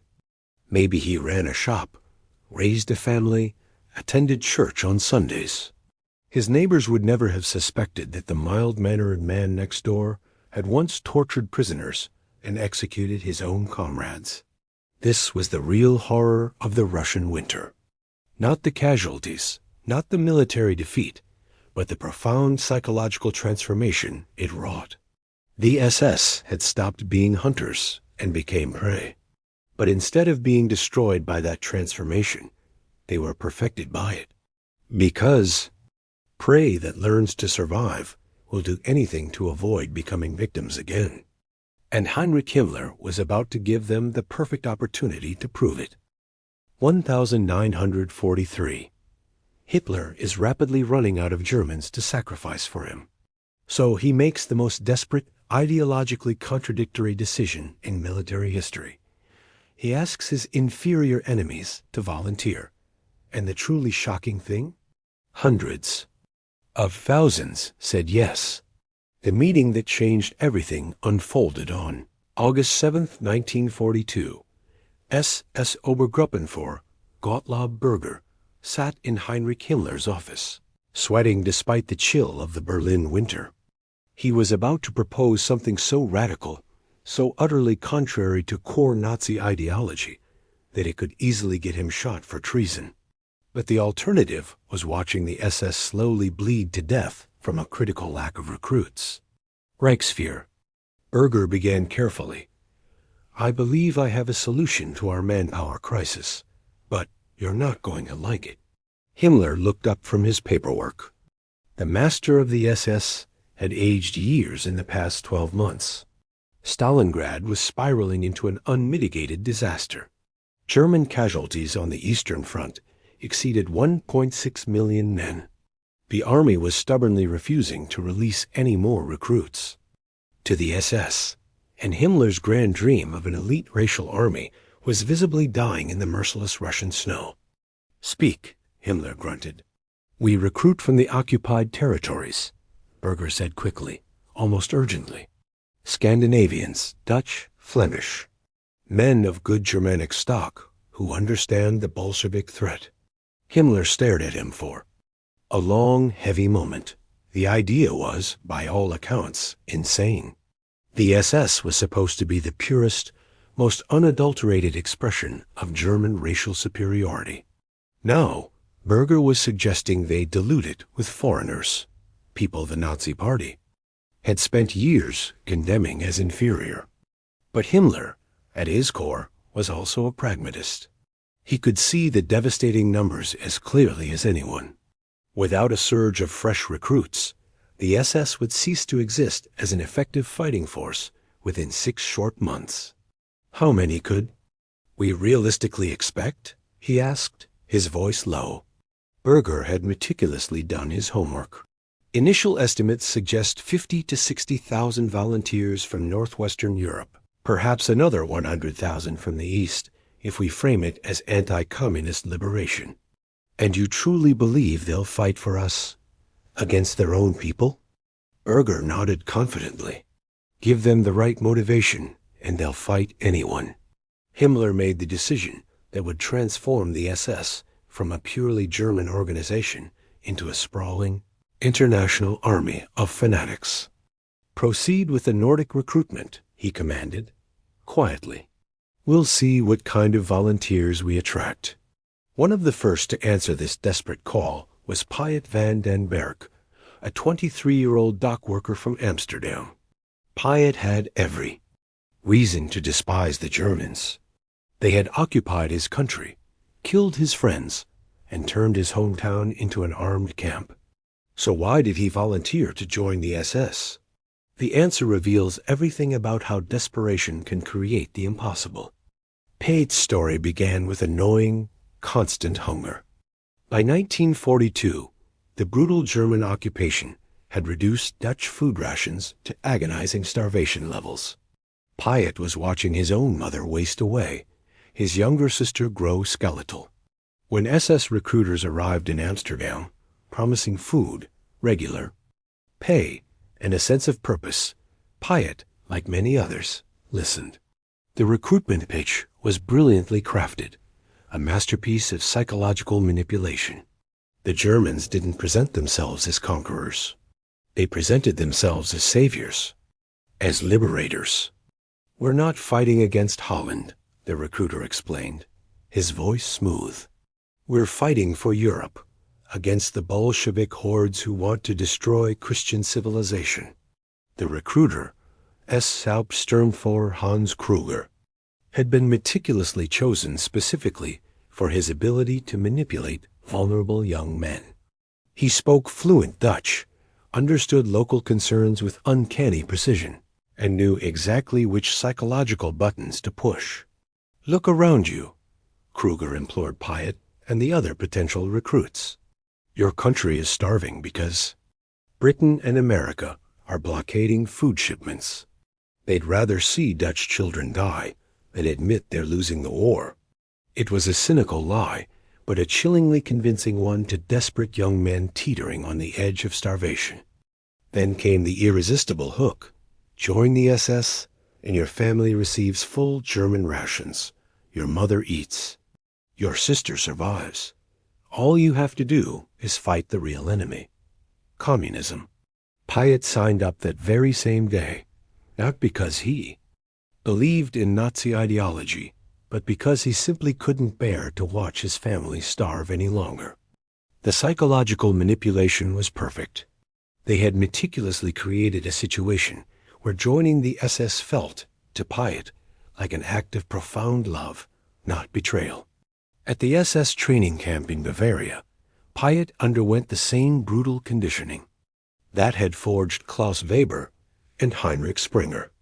But there was an additional layer: ideological conversion designed specifically for foreign recruits. The instructors didn't attempt to make Piet hate his own country. Instead, they cunningly convinced him he was saving it. Holland and Germany are brother nations, they explained with feigned sincerity. We're fighting together against Jewish Bolshevik imperialism that threatens all of Europe. They showed him horrifying propaganda films of Soviet atrocities, real footage of murdered civilians, burned churches, destroyed cities. The images themselves were genuine, but the context was meticulously manipulated. This is what happens when communists win, the instructors gravely explained. This is what we're preventing in Holland. Within 6 short months, Piet had been transformed from a reluctant volunteer into a fanatical SS soldier. He wrote home about his sacred mission to save Europe from communist barbarism. He genuinely believed he was fighting for Holland's future. The psychological manipulation had been that complete. Piet's story, tragically, wasn't unique. Across occupied Europe, similar scenes were playing out. Young men joining the SS not out of deep political conviction, but out of desperation, knowing hunger and the relentless pressure of careful psychological manipulation. By the end of 1943, Berger's recruitment drive had far exceeded all expectations. Over 100,000 foreign volunteers had joined the SS: Scandinavians, Dutch, Flemish, French, even a few British fascists. The sheer numbers were staggering, but the real shock came when Himmler examined the overall statistics. Of the 910,000 men who would eventually serve in the SS, over 220,000 were foreign volunteers, nearly 25%. The master race had, ironically, become the minority in their own organization. The profound irony was completely lost on Heinrich Himmler. Or, if he noticed it, he buried it beneath layers of self-serving rationalization. These weren't inferior foreigners, he convinced himself. They were Germanic peoples returning to their racial homeland, Europeans awakening to their common destiny, blood brothers in the fight against Jewish Bolshevik tyranny. But the grim reality was much simpler and far more damning.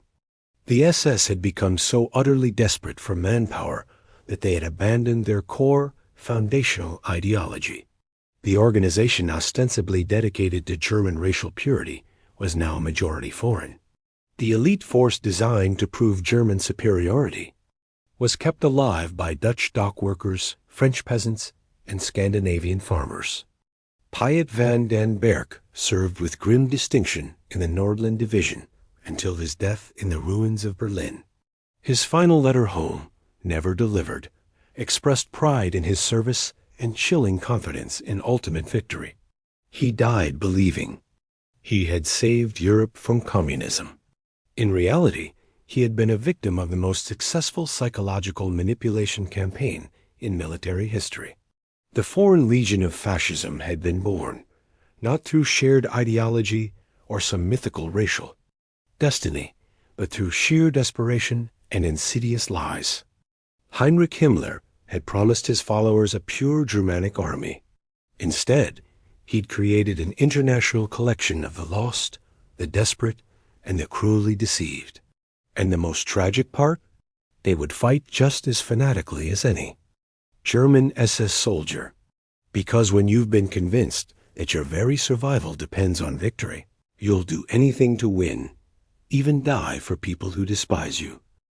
Jacques was 17 French. His grandfather had fought against Germany in World War I. His father was killed by Germans in 1940. So why, then, was Jacques wearing an SS uniform, dying in Hitler's bunker? The answer will break your heart. Jacques Doriot was born in 1927 in the industrial suburbs of Paris. His grandfather, Henry, had been a sergeant in the trenches at Verdun. His father, Marcel, died in the desperate, futile defense of France in May 1940. By every conceivable measure, Jacques should have hated the Germans with every fiber of his being. Instead, on his 18th birthday, Jacques walked into a German recruitment office and unequivocally volunteered for the Waffen. His story explains, with heartbreaking clarity, how the Nazis turned victims into volunteers, enemies into allies, and profound tragedy into insidious propaganda. The transformation began with his father's death. Marcel Dorid had been a good man, a factory foreman, a union member, a devoted family man. When the Germans invaded, Marcel joined the hastily formed French resistance around Paris. He was tragically killed in a useless skirmish outside Meaux, shot down while trying to halt a German tank column with a rifle from 1870.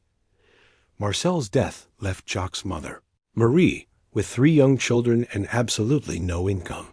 The French government had collapsed. The social services that might have helped them no longer existed. Within months, the family was destitute, teetering on the brink of starvation. Marie found work in a German munitions factory, assembling artillery shells for 12 grueling hours a day. The pay was barely enough to keep the family from starving. Jacques, as the oldest son, was expected to quit school and find work to supplement their meager income. At 13, he was cleaning floors in the very same factory where his mother was building weapons for the army that had brutally killed his father. The psychological damage was immediate and profound. Jacques was old enough to grasp the searing contradiction working for the enemy, merely to survive, but too young to process the immense moral complexity. He dealt with it by compartmentalizing. The Germans weren't the enemy. They were just people, sometimes cruel, sometimes kind, but ultimately just trying to survive, like everyone else. This rationalization was precisely what German psychological warfare experts had predicted. Dr. Hans Frank, the Reich specialist in occupied population management, had written extensively about how to dismantle resistance among conquered peoples. Make them complicit in their own occupation, Frank advised. Force them to choose between principles and survival. Most will choose survival, and once they do, they'll rationalize their choice. Jacques rationalized brilliantly. By age 15, he had chillingly convinced himself that collaboration wasn't betrayal. It was pragmatism. France had lost the war. The old government was gone. The only practical choice was to make the best of the new, grim reality. The final psychological breakthrough came when Jacques met Unterscharführer Karl Zimmermann. Zimmermann was a specialist in what the Germans euphemistically called youth guidance, identifying promising young men in occupied territories and gradually converting them to the Nazi cause. Zimmermann didn't approach Jacques with overt Nazi propaganda. Instead, he approached him with a surprising, disarming sympathy. "Your father was a brave man," Zimmermann told Jacques, his voice gentle. "He died fighting for what he believed in. I respect that, even though we were enemies." This unexpected compassion from a German officer cracked something open in Jacques' psyche. For 3 agonizing years, he'd been carrying a suffocating burden of rage and grief about his father's death. Now, for the first time, someone was acknowledging his profound pain, even if that someone was technically the enemy. Zimmermann was patient. He spent months meticulously building trust, offering small, seemingly insignificant kindnesses, treating Jacques like a person rather than a conquered subject. He helped secure better working conditions for Marie at the factory. He arranged for Jacques' younger siblings to receive extra food rations. He carefully positioned himself as a protector rather than an oppressor. Only after establishing this deep personal relationship did Zimmermann begin the insidious ideological conversion. But even then, he was subtle. He didn't attack French patriotism or brazenly praise German superiority. Instead, he cunningly focused on a larger, shared enemy that ostensibly threatened both France and Germany. "Your father died fighting Germans," Zimmermann explained, his voice solemn. "But the real war isn't between France and Germany. It's between Christian Europe and communist barbarism." He showed Jacques propaganda about Soviet atrocities, communist persecution of Catholics, Bolshevik plans to utterly destroy European civilization. "Imagine if the communists had won in 1940, Zimmermann continued, painting a terrifying picture. "Your father would still be dead, but your mother would be in a labor camp. Your sisters would be in state orphanages. And you'd be mining coal in Siberia." It was manipulation, yes, but it was also psychologically brilliant. Zimmermann was masterfully reframing the German occupation as salvation rather than conquest. The final hook was a potent blend of personal opportunity and national pride. "France needs leaders for the future," Zimmermann told Jacques. "Young men who understand the new Europe that's being born. Join the SS. Prove yourself in battle against the real enemy, and you'll return home as a hero, ready to help rebuild France as an equal partner in the German sphere." Jacques was 17 when he finally accepted Zimmermann's chilling offer, not because he believed in Nazi ideology. He probably couldn't have explained Nazi racial theory if his life depended on it, but because he believed in the intoxicating future. Zimmermann had painted a future where his sacrifice would provide his family with security, his country with relevance, and himself with profound purpose. Jacques joined the Charlemagne Division, the SS unit composed entirely of French volunteers. The name was chosen deliberately. Charlemagne had been the great unifier of Western Europe, the king who had united French and German lands under a single crown. The symbolism was perfect. French and German brothers, fighting together against the barbaric East. The training was the same brutal conditioning that had forged Klaus Weber and Piet van den Berg. But for French volunteers, there was an additional psychological element. They were constantly reminded that they were proving French worthiness, demonstrating that France deserved a place in the new European order. Jacques excelled in training. He was intelligent, physically, strong and motivated by a genuine, desperate desire to prove himself. His instructors praised his proper European spirit and marked him for rapid promotion. Within a year, Jacques was a squad leader in a frontline SS unit. His letters home during this period are heartbreaking to read. They are filled with genuine enthusiasm for his perceived mission and an absolute, unwavering confidence in ultimate victory. "Dear Mother," he wrote in February 1944, "we are fighting the decisive battle for European civilization. The communists want to destroy everything our ancestors built, the cathedrals, the universities, the art, the music. We won't let them. France will be free and proud again because of what we're doing here." Jacques genuinely believed every single word. The psychological conditioning had been that complete. He saw himself as a patriot, not a traitor, a defender of French culture, not a betrayer of French sovereignty, a hero fighting for his country's future, not a victim dying for his country's enemies. The Charlemagne Division first saw combat on the Eastern Front in early 1944. They fought with the chilling fanaticism that only true believers can muster, not because they were inherently violent, but because they were utterly convinced their sacrifice was noble. Jacques participated in the brutal defense of the Baltic states, the desperate retreat through Poland, and finally, the last hopeless stand in Berlin. At each stage, as the military situation became more utterly hopeless, his grim determination grew stronger. Because admitting defeat meant admitting that everything he'd done, everyone he'd killed, all the suffering he'd endured had been for nothing. His final letter was never sent, found in his pocket after his death in the ruins of the Reich Chancellery.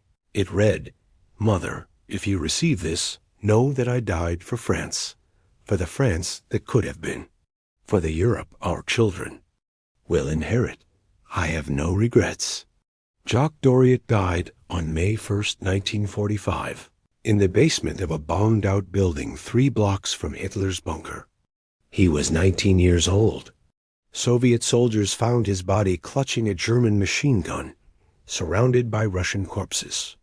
He had fought to the bitter end with the courage and dedication of a true believer. The tragedy isn't that Jacques died. The profound tragedy is that he died believing he was a hero, never understanding that he was, in fact, a victim. Never realizing that the very people who had recruited him, trained him, and sent him to die had never intended to save France. They had intended to use France. And Jacques, like thousands of other young Frenchmen, had been the perfect tragic tool for that use, from victim to volunteer to victim again. That was the French paradox in all its heartbreaking complexity. And Jacques Doriot was its perfect embodiment. They promised them a country. They delivered them slavery. And when 180,000 Ukrainian men realized they'd been betrayed, some did something that will utterly shock you. Captain Dmytro Polyenko stood at rigid attention in the ruins of a French chateau, watching 1,200 of his Ukrainian SS soldiers slowly surrender their weapons to French resistance fighters. It was September 21st, 1944. A mere 6 months earlier, these very same men had been fiercely fighting Soviet partisans in the grim forests of Belarus. Now, they were defecting to the very allies they'd been meticulously trained to hate. How does an entire SS division, forged in fanaticism, switch sides in the middle of a global war? The answer reveals the most cynical betrayal in Nazi recruitment history. Dmytro's arduous journey to that precise moment began in 1918, when Ukraine briefly achieved a fleeting independence after the Russian Revolution. For 7 fragile months, Ukraine existed as a sovereign nation, with its own government, army, and flag.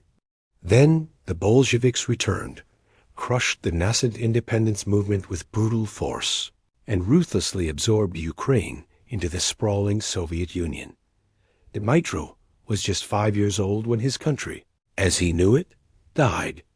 He spent the next 23 agonizing years dreaming of its resurrection.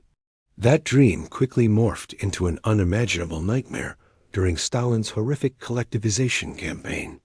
From 1932 to 1933, Soviet policies deliberately starved Ukraine into submission, a manufactured famine known as the Holodomor, death by hunger. This horrific act killed between 3 and 7 million Ukrainians. Dmytro watched his grandparents waste away to skeletal figures. He saw his neighbors resort to unimaginable acts of cannibalism.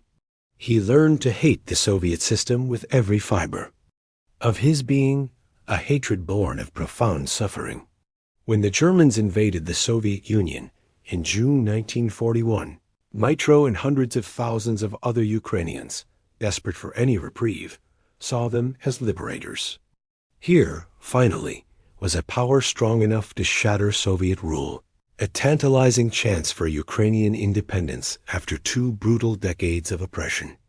Dmytro was among the very first to volunteer when the Germans began recruiting Ukrainian auxiliary forces. The German recruitment pitch was everything Ukrainian nationalists, yearning for self-determination, desperately wanted to hear. SS Gruppenführer Hans Protzmann, explicitly responsible for organizing Ukrainian formations, brazenly promised them their own independent state after German victory. Ukraine will be free, Protzmann declared at fervent recruitment rallies. Free to govern itself, preserve its culture, and take its rightful place among European nations. Over 180,000 Ukrainians, blinded by hope and desperation, believed him. They formed police battalions, auxiliary units, and eventually the 14th SS Galicia Division. More Ukrainians served in German forces than any other nationality, with the sole exception of the Germans themselves. They fought with desperate, almost suicidal courage, convinced they were fighting for their homeland's sacred freedom. Dmytro commanded a company in the Galician Division during their first major, disastrous battle at Brody in July 1944. The division was tasked with halting a massive Soviet offensive that threatened to cut off German forces in western Ukraine. Instead, they were quickly surrounded and nearly annihilated. Of 11,000 Ukrainian SS soldiers who entered the battle, fewer than 3,000 managed to escape. But the brutal military defeat wasn't what utterly shattered Dmytro's fragile faith in the German cause. It was what he chillingly discovered in the aftermath. While recovering in a German field hospital, Dmytro overheard a casual conversation between two SS officers. They were discussing post-war plans for Ukraine, and what Dmytro heard obliterated everything he had believed about German intentions. "The Ukrainians fight well enough," one officer was saying dismissively, "but they're deluding themselves if they think we'll give them independence. Ukraine will be a German colony, nothing more. The Slavs can provide labor." The other officer added with a cruel laugh, "But they'll never govern themselves. Trotsman's promises were just recruitment propaganda. Once we've won, we'll decide who lives where and under what conditions. The Ukrainians can work. German farms and mines. That's about all they're good for." Dmytro lay in his hospital bed, staring numbly at the ceiling as the full, horrifying scope of the betrayal became sickeningly clear. The Germans had never, not for a single moment, intended to free Ukraine. They had intended to colonize it, to exploit its land and its people. Ukrainian SS soldiers weren't allies fighting for their homeland. They were colonial troops, cannon fodder, fighting to enslave their own people. The realization was devastating. Dmytro had spent 3 agonizing years killing Soviet soldiers, genuinely believing he was fighting for Ukrainian independence. In reality, he'd been fighting to replace Soviet tyranny with an equally brutal German tyranny. The blood on his hands had purchased nothing but a change of masters. Dmytro wasn't alone in his profound disillusionment. Across the scattered remnants of the Galician Division, similar, desperate conversations were taking place. Ukrainian officers were comparing notes, sharing intelligence, and reaching the same horrifying, inescapable conclusion. They had been used brutally and cynically. The final straw came when the division was transferred to France for rest and refit. The Ukrainians fully expected to be sent back to fight the Soviets. Instead, they were ordered to conduct brutal anti-partisan operations against French civilians. The same people who had promised them freedom were now ordering them to suppress someone else's freedom. Dmytro made his fateful decision on September 15, 1944. He would defect to the French resistance, with as many of his men as would follow him. It was a desperate, almost suicidal gamble, but anything, absolutely anything, was better than continuing to serve a cause that had so utterly betrayed everything he believed in. The approach to the French resistance was delicate, fraught with danger and suspicion. How do you convince people you've been fighting against for months that you now want to join them? Dmytro sent a message through clandestine underground channels. "We are Ukrainians who are deceived by German promises. We want to fight for freedom. Real freedom, not German colonialism." The French, understandably, were skeptical at first. These were, after all, SS soldiersmen who had been killing resistance fighters for months. But Dmytro proved his sincerity by providing detailed and valuable intelligence about German defensive positions, information that cost German lives and saved French ones. On September 21st, Dmytro led 1,200 Ukrainian SS soldiers in a mass defection. Near Belfort, they brought their weapons, their vehicles, and their invaluable knowledge of German tactics. The French resistance, stunned by this unprecedented betrayal within SS ranks, cautiously accepted them into the forces of the interior. It was the only time in the war that an entire SS unit switched sides. the only time that Heinrich Himmler's supposedly fanatical soldiers chose conscience over orders. And it happened because the Ukrainians finally understood they'd been fighting for their own enslavement. The newly formed 1st Ukrainian Battalion fought valiantly alongside French forces for the remainder of the war. They participated in the liberation of Belfort, the crossing of the Rhine, and the final advance into Germany. Dmytro himself was awarded the Croix de Guerre for his distinguished leadership during the Battle of Kolmar. But the victory was profoundly bittersweet. When the war ended, the Allies, in a devastating blow, handed Ukraine back to the Soviet Union. The country Dmytro had fought so desperately to free remained enslaved. Stalin's brutal revenge on Ukrainian collaborators was swift and merciless. Thousands were executed. Tens of thousands were sent to the unforgiving gulags. Dmytro never returned to Ukraine. He settled in France, where the government granted him citizenship in recognition of his courageous service with the resistance.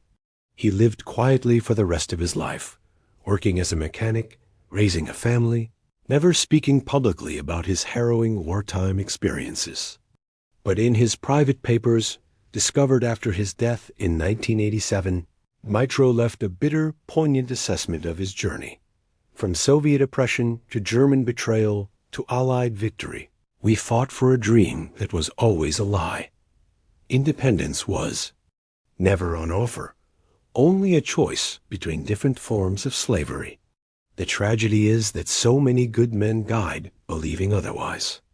180,000 Ukrainians had joined the German cause, clinging to the hope of freeing their homeland.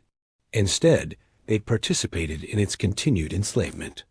Most never lived to fully comprehend the profound scope of their betrayal. Those who did, like Dmytro, carried the knowledge like an unhealing wound. They died for a dream that was always a lie. And the people who sold them that dream never intended anything else.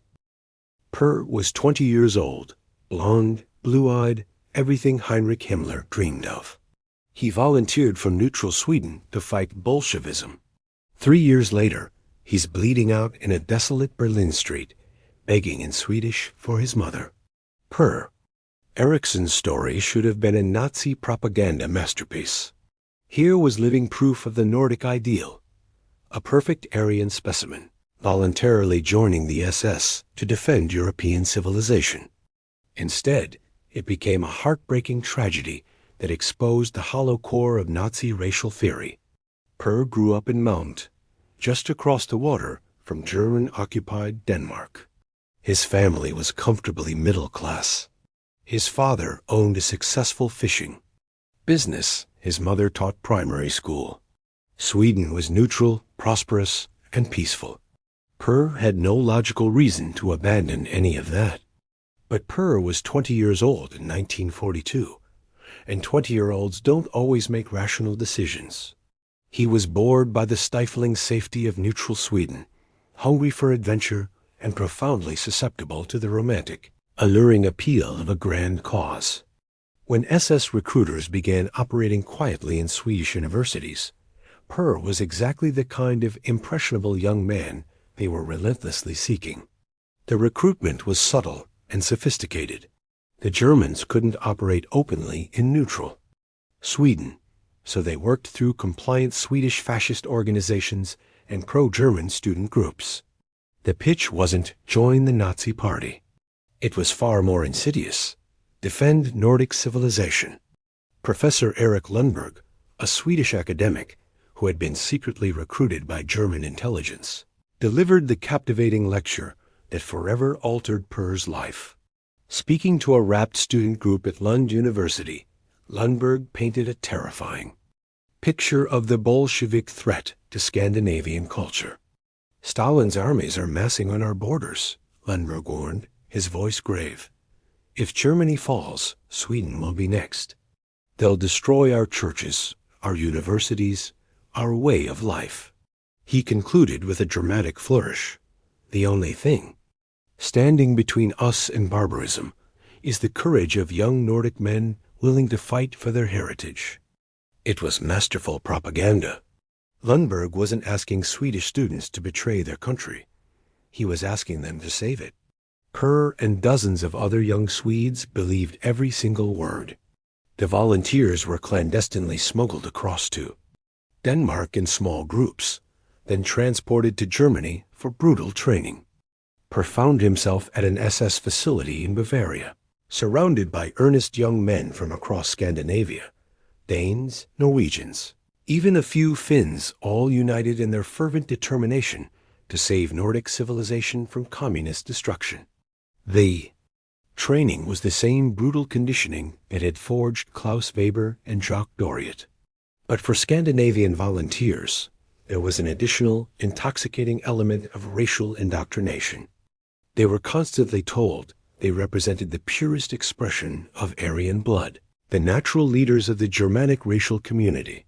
You are not foreigners, SS instructors boomed at them. You are Germans who happen to be born outside the Reich. Your blood is our blood. Your destiny is our destiny. It was an intoxicating message for young men who had grown up in small, peripheral countries, suddenly being told they were members of a master race destined to rule Europe. Per excelled in training. He was physically strong, intellectually capable, and motivated by a genuine, if misguided, belief in his mission. His instructors marked him for rapid promotion, and he graduated as an Unterscharfer, a sergeant in the newly formed Nordland Division. The Nordland Division was Heinrich Himmler's chilling vision of the future SS made manifest. Germans, Danes, Norwegians, and Swedes fighting together as racial brothers. A preview of the unified Nordic Empire that would, theoretically, emerge. After their ultimate victory, Per was immensely proud to be part of it. His first letter home, written from training camp in January 1943, bubbled with naive enthusiasm. Dear Mother and Father, you cannot imagine the sense of purpose I feel here. We are making history, defending everything our ancestors built. The camaraderie among Nordic volunteers is extraordinary. We truly are brothers in the deepest sense. I know you worry about my safety, but some things are worth any risk. Per's parents were utterly horrified. Their son had abandoned a promising future in neutral, safe Sweden to join the army of an enemy power. His father wrote desperate letters, pleading with him to come home. His mother contacted Swedish authorities, hoping they could intervene, but Per was 21 by then, legally an adult, and his decision, however misguided, was irreversible. The Nordland Division first saw combat in Croatia in spring 1943, fighting against Josip Broz Tito's communist partisans. For Per, it seemed like the perfect introduction to war, defending European civilization against communist insurgents in a picturesque Balkan setting. The reality, however, was starkly different. The war in Yugoslavia was savage and brutalizing, with no clear front lines and absolutely no mercy for civilians. Per's unit participated in horrific anti-partisan operations that were, in truth, mass executions of suspected communist sympathizers, including women, children, and elderly civilians who had no discernible connection to the resistance. Per's letters home abruptly stopped mentioning camaraderie and brotherhood. They became terse, formal reports on his health and location. I am well. Weather is warm. Operations continue successfully. What he couldn't write was that he was actively participating in atrocities that would have sickened his younger, idealistic self. In November 1943, the Nordland Division was transferred to the Eastern Front. Per found himself in the frozen hell of the Leningrad siege, where Scandinavian volunteers were dying in their thousands for a cause that had absolutely nothing to do with defending their homelands. The winter of 1943 to 1944 broke something fundamental inside Per. Like Hans Becker before him, he discovered that racial superiority meant nothing against Russian artillery, that Nordic blood froze just as easily as any other kind, that the master race could die of typhus and frostbite like anyone else. Per's final coherent letter was written in February 1944. "I understand now that we were deceived," he wrote, his words imbued with a profound bitterness. Not maliciously, perhaps, but completely. "This is not a war for Nordic civilization. This is a war for German expansion. We are dying for someone else's empire, not our own heritage." But Per couldn't leave. Desertion from the SS meant immediate execution. And even if he could somehow escape, where would he go? Sweden would undoubtedly prosecute him as a traitor. He was trapped in a war that had ceased making any sense, fighting for a cause he no longer believed in. The Nordland Division's casualties were staggering. Of the original 12,000 Scandinavian volunteers who had joined the unit, fewer than could. 2,000 were still alive by spring 1944. The survival rate was less than 20%. Per had watched most of his friends die in the relentless Russian snow. The division's final desperate battle came in Berlin in April 1945. By then, it was a hollow skeleton force of maybe 800 men, fighting house to house against the Red Army. Per was mortally wounded on April 28th while defending a government building near the Reich Chancellery. Soviet medics found him 3 days later, delirious with fever and severe blood loss. He kept calling for his mother in Swedish, begging her to forgive him for leaving home. The medics couldn't understand the language, but they instantly recognized the universal heartbreaking sound of a dying boy wanting his mother. Per died on May 2, 1945, in a Soviet field hospital. He was 23 years old. His body was buried in an unmarked grave with hundreds of other foreign SS volunteers. His parents never learned exactly where or when he died, forever left with annoying uncertainty. The final crushing irony is that Per's death accomplished absolutely nothing. Sweden remained neutral throughout the war and emerged prosperous and democratic. The Nordic civilization Per thought he was defending survived perfectly well without his tragic sacrifice. The Bolshevik invasion of Scandinavia never came because it was never, in fact, planned. Per Eriksson and thousands of other young Scandinavians died for a threat that existed only in the venomous maw of German propaganda. They were perfect Aryans who discovered that perfection meant absolutely nothing. Master race members who died as slaves to someone else's twisted ambition. Nordic brothers who found true brotherhood only in shared, anonymous graves in foreign soil. The bitter irony is that perfect Aryans died for imperfect dreams, and the people who recruited them never intended anything else. Picture this. It's 1944. Horse cavalry charging Soviet tanks. Sounds medieval, right? Except these aren't German horses.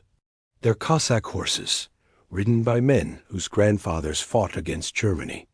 And leading them, a German general who speaks better Russian than German. This is perhaps the strangest story in the entire history of the Waffen, the tale of how Heinrich Himmler recruited his most effective foreign fighters from the very people Nazi ideology had officially declared subhuman. Colonel Pyotr Krasnov was 68 years old when he made the decision that would irrevocably define his legacy. A grizzled, veteran Cossack officer who had fought in the Russo-Japanese War, World War I, and the brutal Russian Civil War, Krasnov had more military experience than most German generals. He also harbored more profound reason to hate the Soviet Union than almost any man alive. The Cossacks were a proud, fiercely independent warrior people who had served the Russian Tsars for centuries. Independent, proud, and fiercely traditional, they lived in self-governing communities along Russia's southern borders. They were the Tsar's elite cavalry, his frontier guards, his most reliable soldiers, until the Bolsheviks, consumed by revolutionary fervor, decided they were an existential threat to communist ideology. Between 1919 and 1921, the Soviet regime conducted what can only be described as genocide against the Cossack people. Entire villages were massacred. Traditional leaders were summarily executed. Children were forcibly separated from their families and sent to state orphanages, where they were brutally indoctrinated to despise their own heritage. The very word Cossack was officially banned from official documents. Krasnov had fled to Western Europe after the Bolshevik victory, spending 20 agonizing years in exile, consumed by dreams of vengeance. When the Germans invaded the Soviet Union in 1941, he saw his monumental chance. Here, finally, was a power strong enough to utterly destroy the communist regime that had systematically murdered his people. Krasnov contacted German authorities, humbly offering his services. The German response was initially skeptical. Cossacks were Slavs, classified by perverse Nazi racial theory as subhuman. They couldn't possibly be trusted with weapons or significant military responsibility. But by 1942, German manpower needs had become so desperate that even subhumans were beginning to look surprisingly useful. Obergruppenführer Gottlob Berger, the same shrewd man who had convinced Himmler to recruit Western Europeans, instantly saw the chilling potential in Krasnov's offer. The Cossacks were natural cavalry, perfectly suited for anti-partisan operations in the vast, treacherous territories behind the Eastern Front. They knew the terrain intimately, spoke the language fluently, and had every visceral reason to hate the communist enemy. The first Cossack units were formed in late 1942 from Soviet prisoners of war and refugees. These were small formations, perhaps battalion size, used primarily for scouting and security duties. But their effectiveness quickly became glaringly apparent. These weren't reluctant collaborators or desperate, coerced volunteers. They were motivated by generations of searing hatred for the Soviet system. Captain Ivan Konov was typical of the Cossack officers who joined the German cause. Born in 1911 in the Don region, he had grown up hearing horrifying stories of Bolshevik atrocities from survivors of the genocide. His grandfather had been executed by the Shika, Soviet secret police. His father had been sent to a gulag and never returned. Ivan himself had been drafted into the Red Army, where he was constantly suspected of disloyalty because of his Cossack background. When Ivan's Red Army unit was surrounded by German forces in August 1941, he made a decision that would haunt him for the remainder of his life. Instead of fighting to the death, he surrendered. And when German officers asked if he would be willing to fight against the Soviet regime, Ivan said yes, without a moment's hesitation. "They killed my people," Ivan later explained, his voice steeped in pain. "They destroyed our way of life. They turned us into strangers in our own land. The Germans at least offered us a chance for revenge."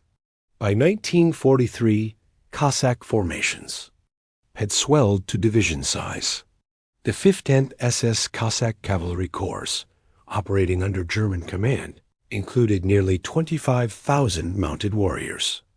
They operated primarily in Yugoslavia, fiercely fighting Tito's communist partisans in terrain perfectly suited for cavalry operations.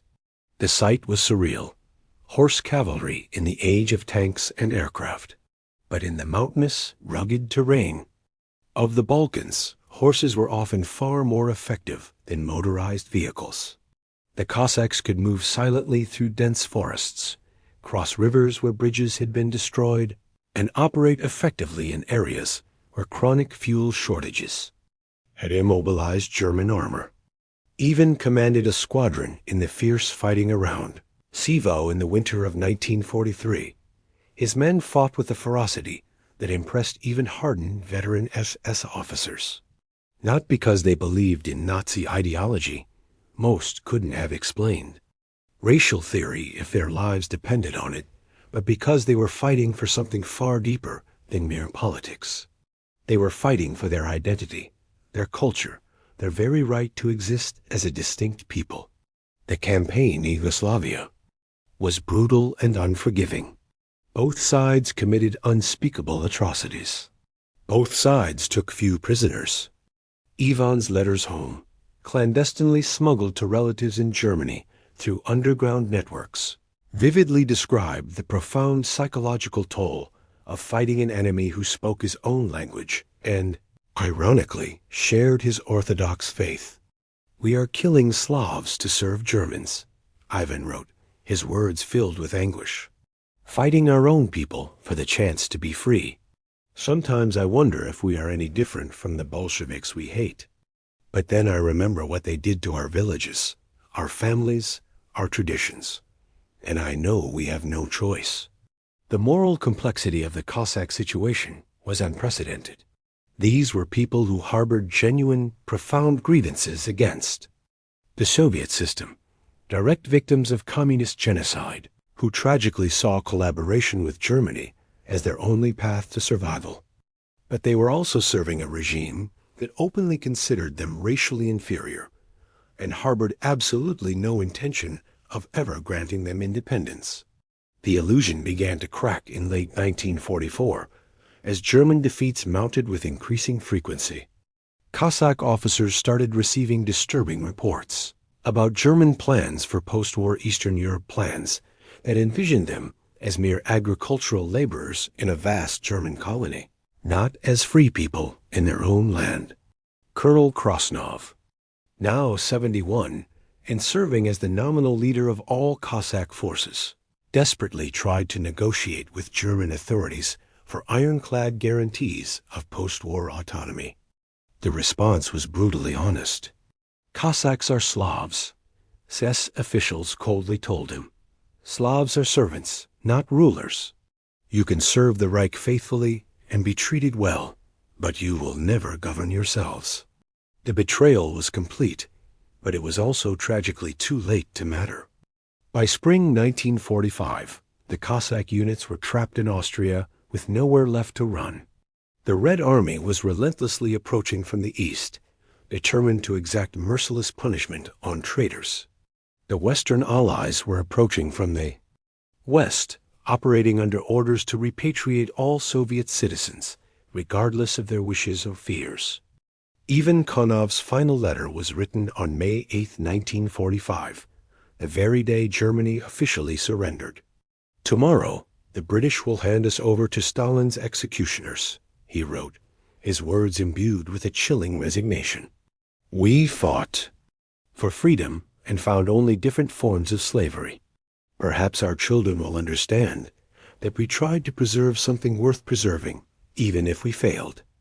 The repatriation was carried out with chilling, mechanical efficiency. British and American forces brutally herded Cossack families, men, women, children, and the elderly into cattle cars for transport back to the Soviet Union. Most were summarily executed within weeks of their arrival. Those who survived were sent to the unforgiving gulags in Siberia.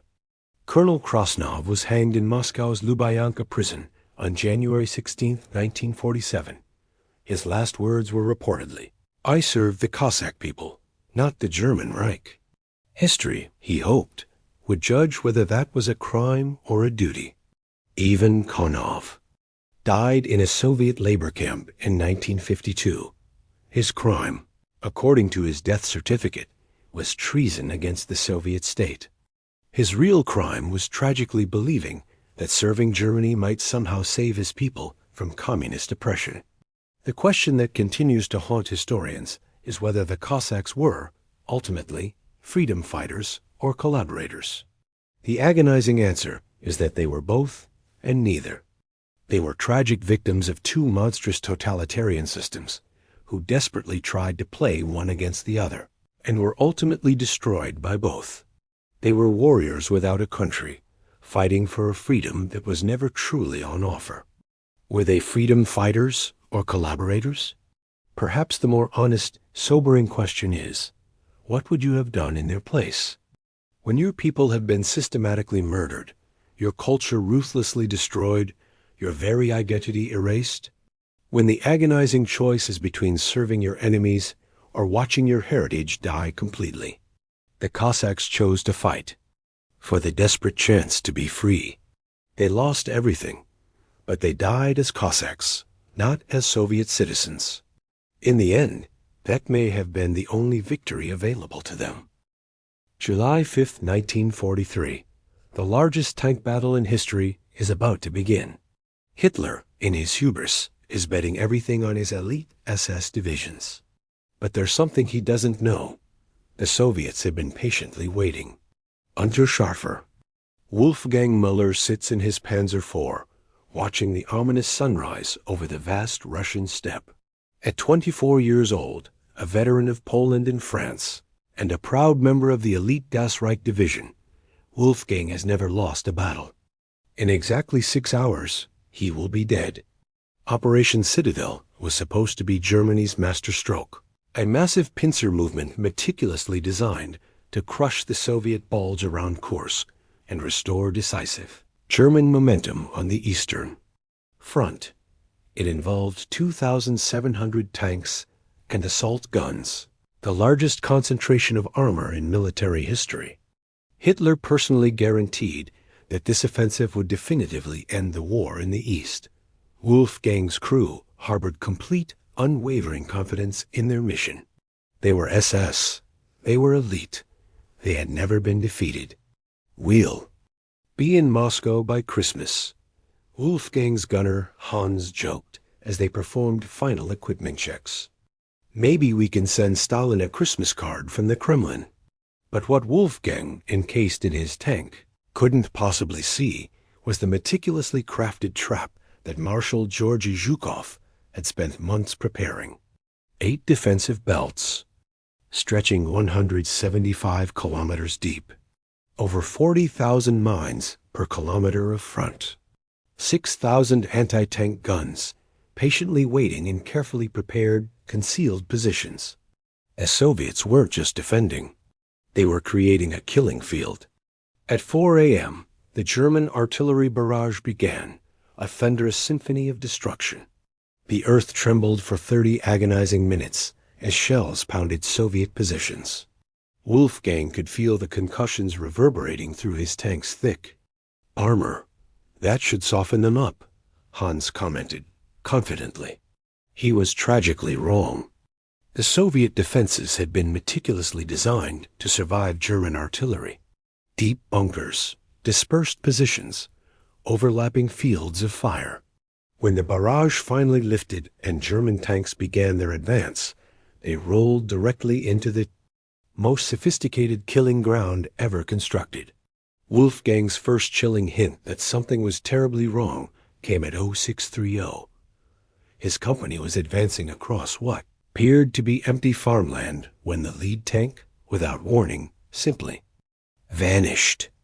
One moment it was there, a formidable steel beast. The next it was a churning column of black smoke and twisted metal.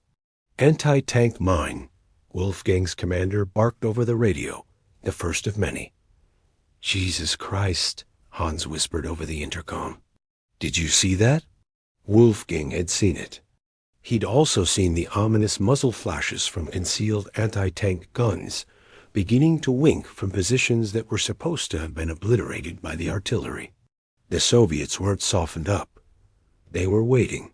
What followed was 8 hours of mechanical slaughter. German tanks advanced directly into meticulously prepared kill zones, where every approach was covered by multiple, interlocking weapons. Soviet anti-tank guns, hidden in perfectly camouflaged positions, picked off German armor at ranges where return fire was utterly impossible.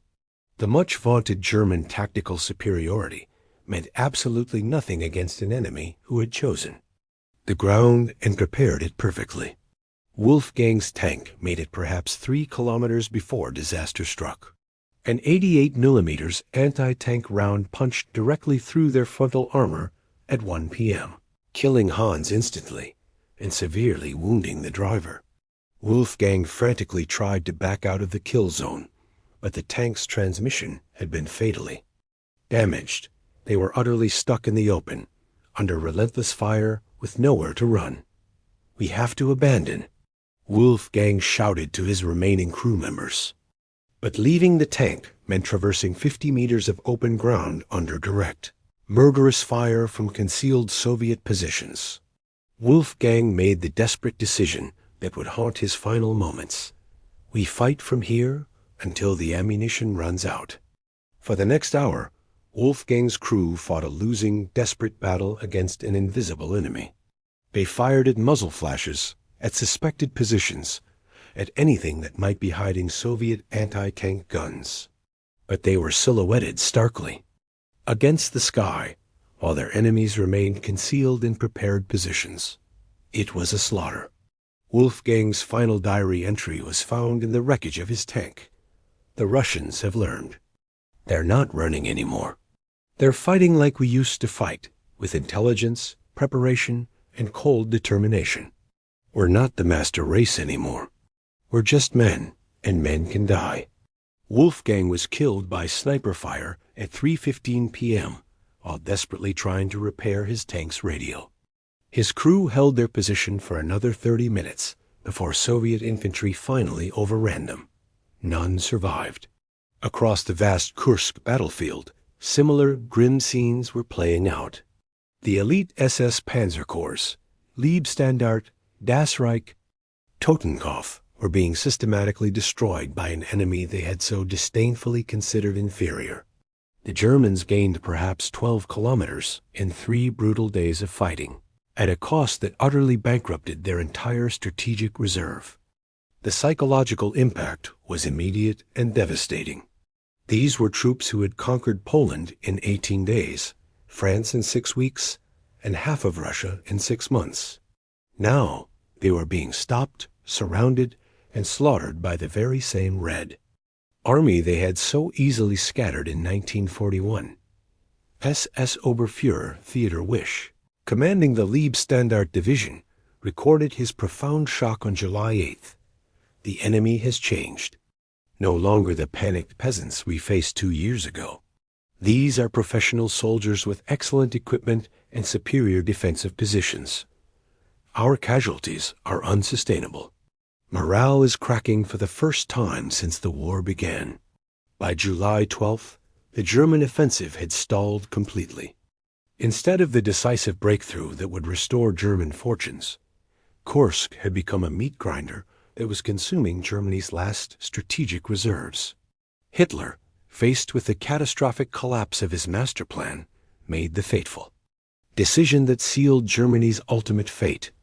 He called off the offensive. The retreat began on July 13th, but the Soviets weren't finished. As German forces desperately pulled back, Zhukov launched his own massive offensive, a colossal counterattack, designed to destroy what remained of German armor on the Eastern Front. The hunters had become the hunted. Unterscharfer Klaus Fischer was part of the German rear guard during the brutal retreat. His account vividly captures the profound psychological collapse that followed Kursk. We're running. The SS is running from Russians. Everything we believed about ourselves, about our superiority, about our destiny, it's all lies. We're not supermen. We're just frightened boys pretending to be warriors. Kursk cost Germany over 50,000 casualties and 800 tanks, losses that could never, ever be replaced. But the real damage wasn't material. It was psychological. The myth of SS invincibility had died a brutal, ignominious death in the Russian mud.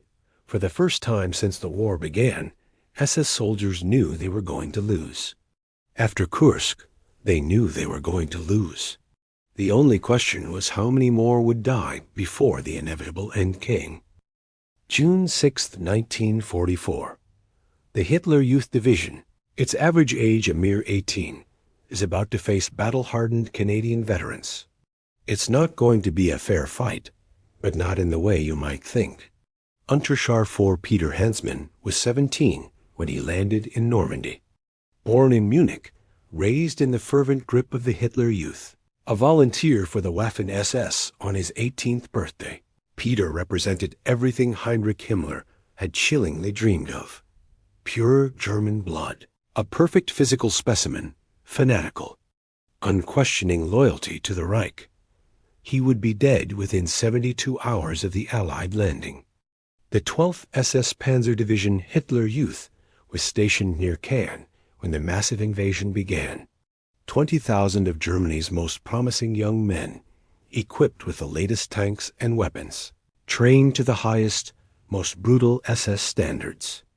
They were supposed to throw the invaders back into the sea within hours. Instead, they marched directly into a meat grinder that would utterly destroy them. Peter's first glimpse of the invasion came at dawn on June 6th. From his position in a Norman village, he could see the English Channel teeming with ships. Hundreds of ships, maybe thousands. Mein Gott, he whispered to his squadmate Franz. Look at them all. Franz, also 17, tried desperately to maintain SS bravado. Doesn't matter how many ships they have, he retorted. Once we counterattack, they'll run back to England like they did at Dunkirk. But Peter could hear the unmistakable tremor of uncertainty in Franz's voice. This wasn't what they'd been promised. The Hitler Youth Division's first action came on June 7th, when they were ordered to recapture the small village of Authie from Canadian forces. Peter's company advanced with the misplaced confidence of troops who had never known defeat. They expected to face demoralized conscripts who would break at the first sign of SS determination. Instead, they met the 3rd Canadian Infantry Division. The Canadians had been fighting since Sicily. They were seasoned veterans, hardened professionals, men who knew exactly what they were doing. When the teenage SS soldiers advanced across the Norman fields, the Canadians let them come. Then, with brutal precision, they opened fire with everything they had.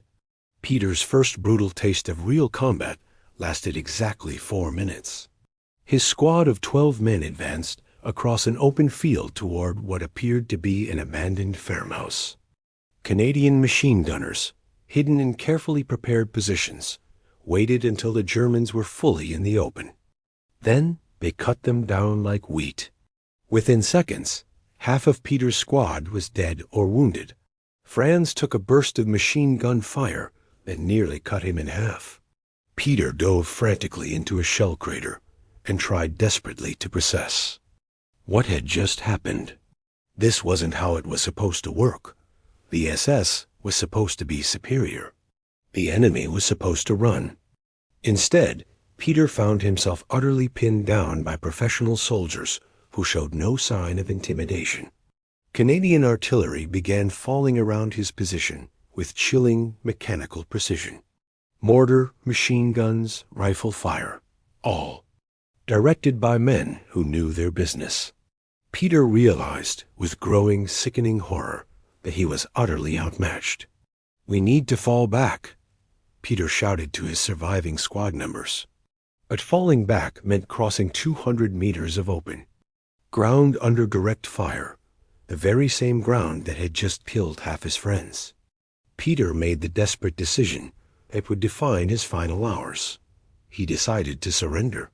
But surrendering to the Canadians proved tragically impossible. Word had already spread like wildfire about SS executions of Canadian prisoners earlier.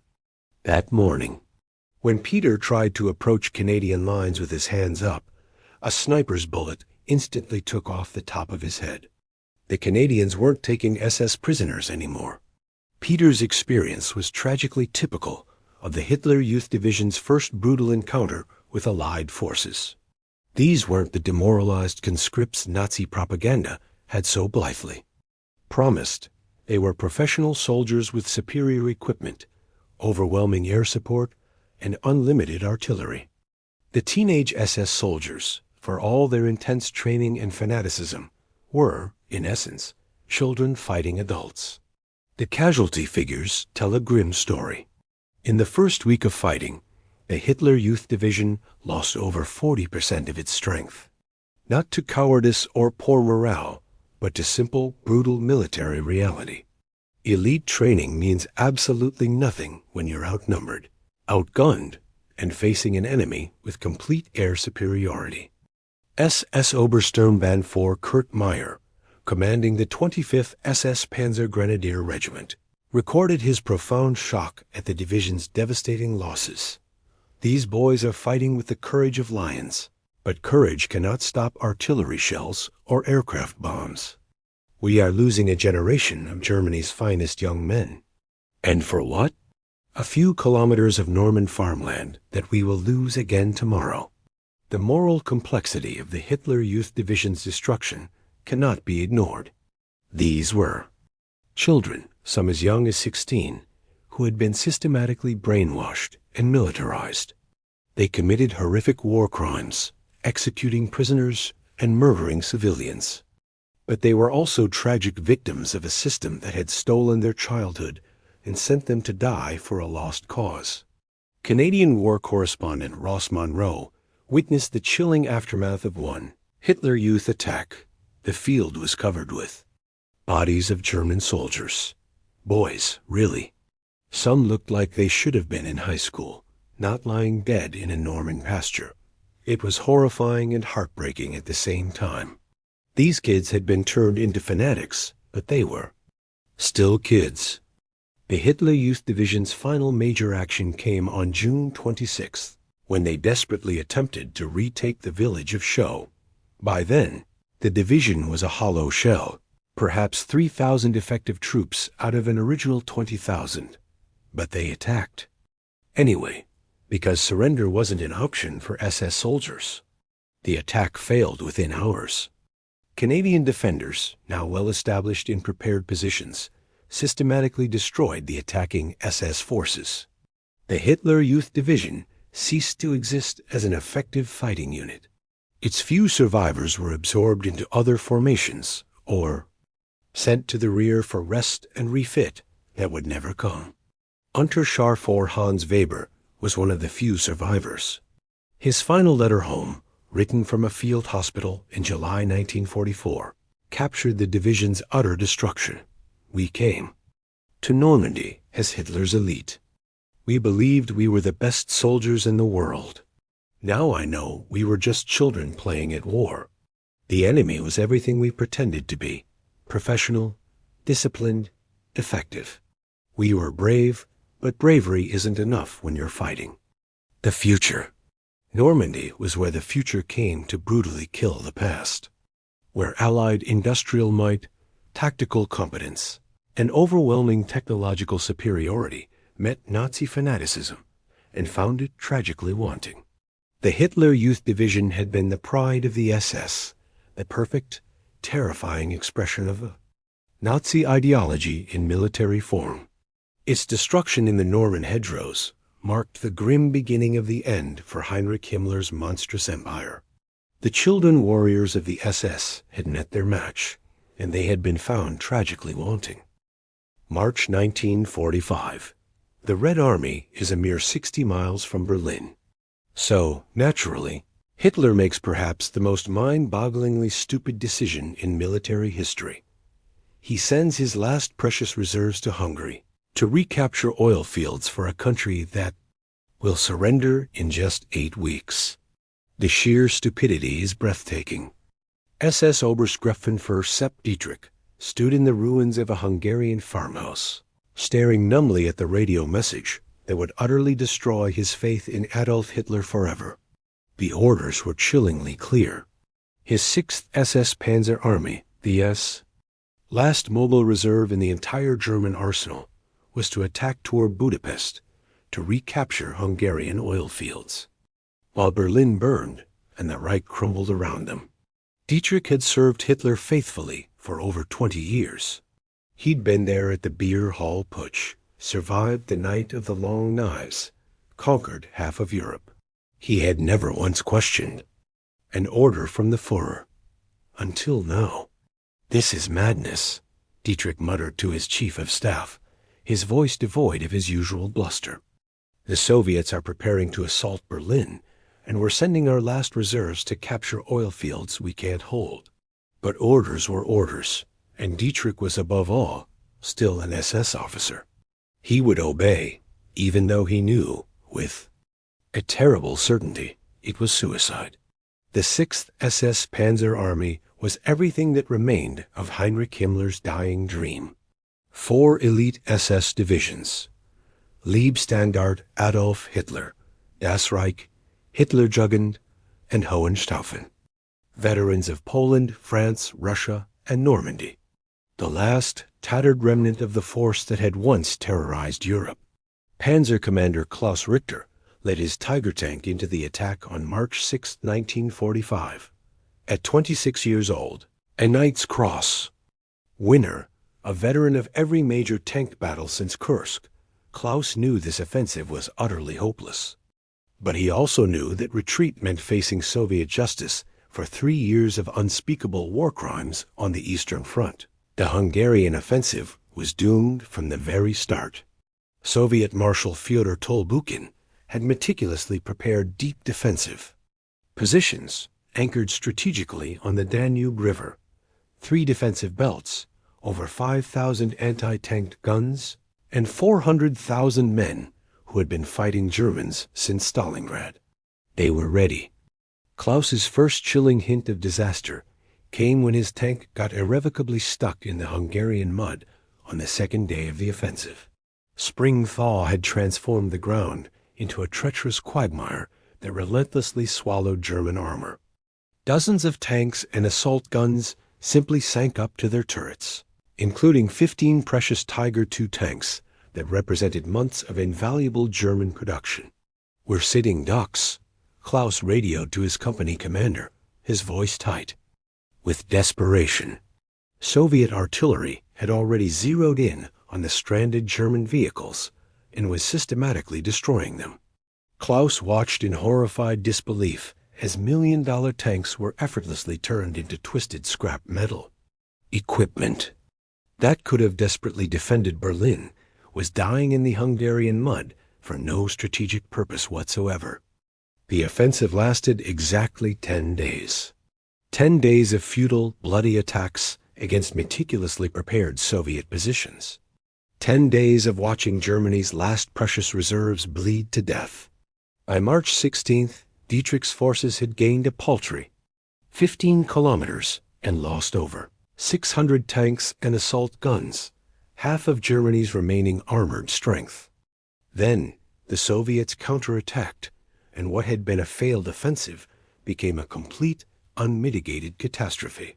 Klaus's Tiger was overrun on March 20th during the relentless Soviet push toward Vienna. His crew fought to the bitter end, destroying 3 Soviet tanks before a T-34 finally got close enough for a killing shot. Klaus died believing he was defending German soil. He was actually defending Hungarian mud that would be in Soviet hands within hours. The retreat quickly devolved into a complete rout. Soviet forces smashed through German lines and advanced over 100 kilometers in 5 days. The 6th SS Panzer Army, once the terror of Europe, was scattered to the winds. Some units made it back to Austria. Most didn't. Hitler's response to the devastating defeat was characteristically vile. Instead of accepting any responsibility for the disaster, he venomously blamed his most loyal, most fanatical soldiers. On March 27th, he issued an order that would irrevocably destroy the last remaining bond between the Führer and his SS elite. The order was delivered to Dietrich by radio. The Leibstandarte, Das Reich, Totenkopf, and Hitlerjugend divisions have failed to fulfill their duty. They are to remove their armbands immediately as a mark of the Führer's displeasure. Dietrich stared at the message for a full, stunned minute. Hitler was ordering the SS to surrender their unit honors. The same men who had bled for him on a dozen brutal battlefields were being publicly humiliated for merely following orders that any military professional could have told him were utterly impossible. Dietrich gathered his surviving divisional commanders in a bombed-out Austrian farmhouse. He threw the radio message on the table and looked at men who had followed him from the beer halls of Valence, Munich to the very gates of Moscow. "There's your reward for 5 years of loyalty," Dietrich said quietly, his voice dangerously calm. But every man in the room could feel the raw, simmering rage beneath. The Führer wants us to remove our armbands because we couldn't perform miracles with equipment. He refused to give us against odds. He refused to acknowledge. Brigadier Wilhelm Monk, commander of the Leibstandard, spoke for every man in the room. We followed every order, fought every battle he's asked us to fight, and this is how he repays us.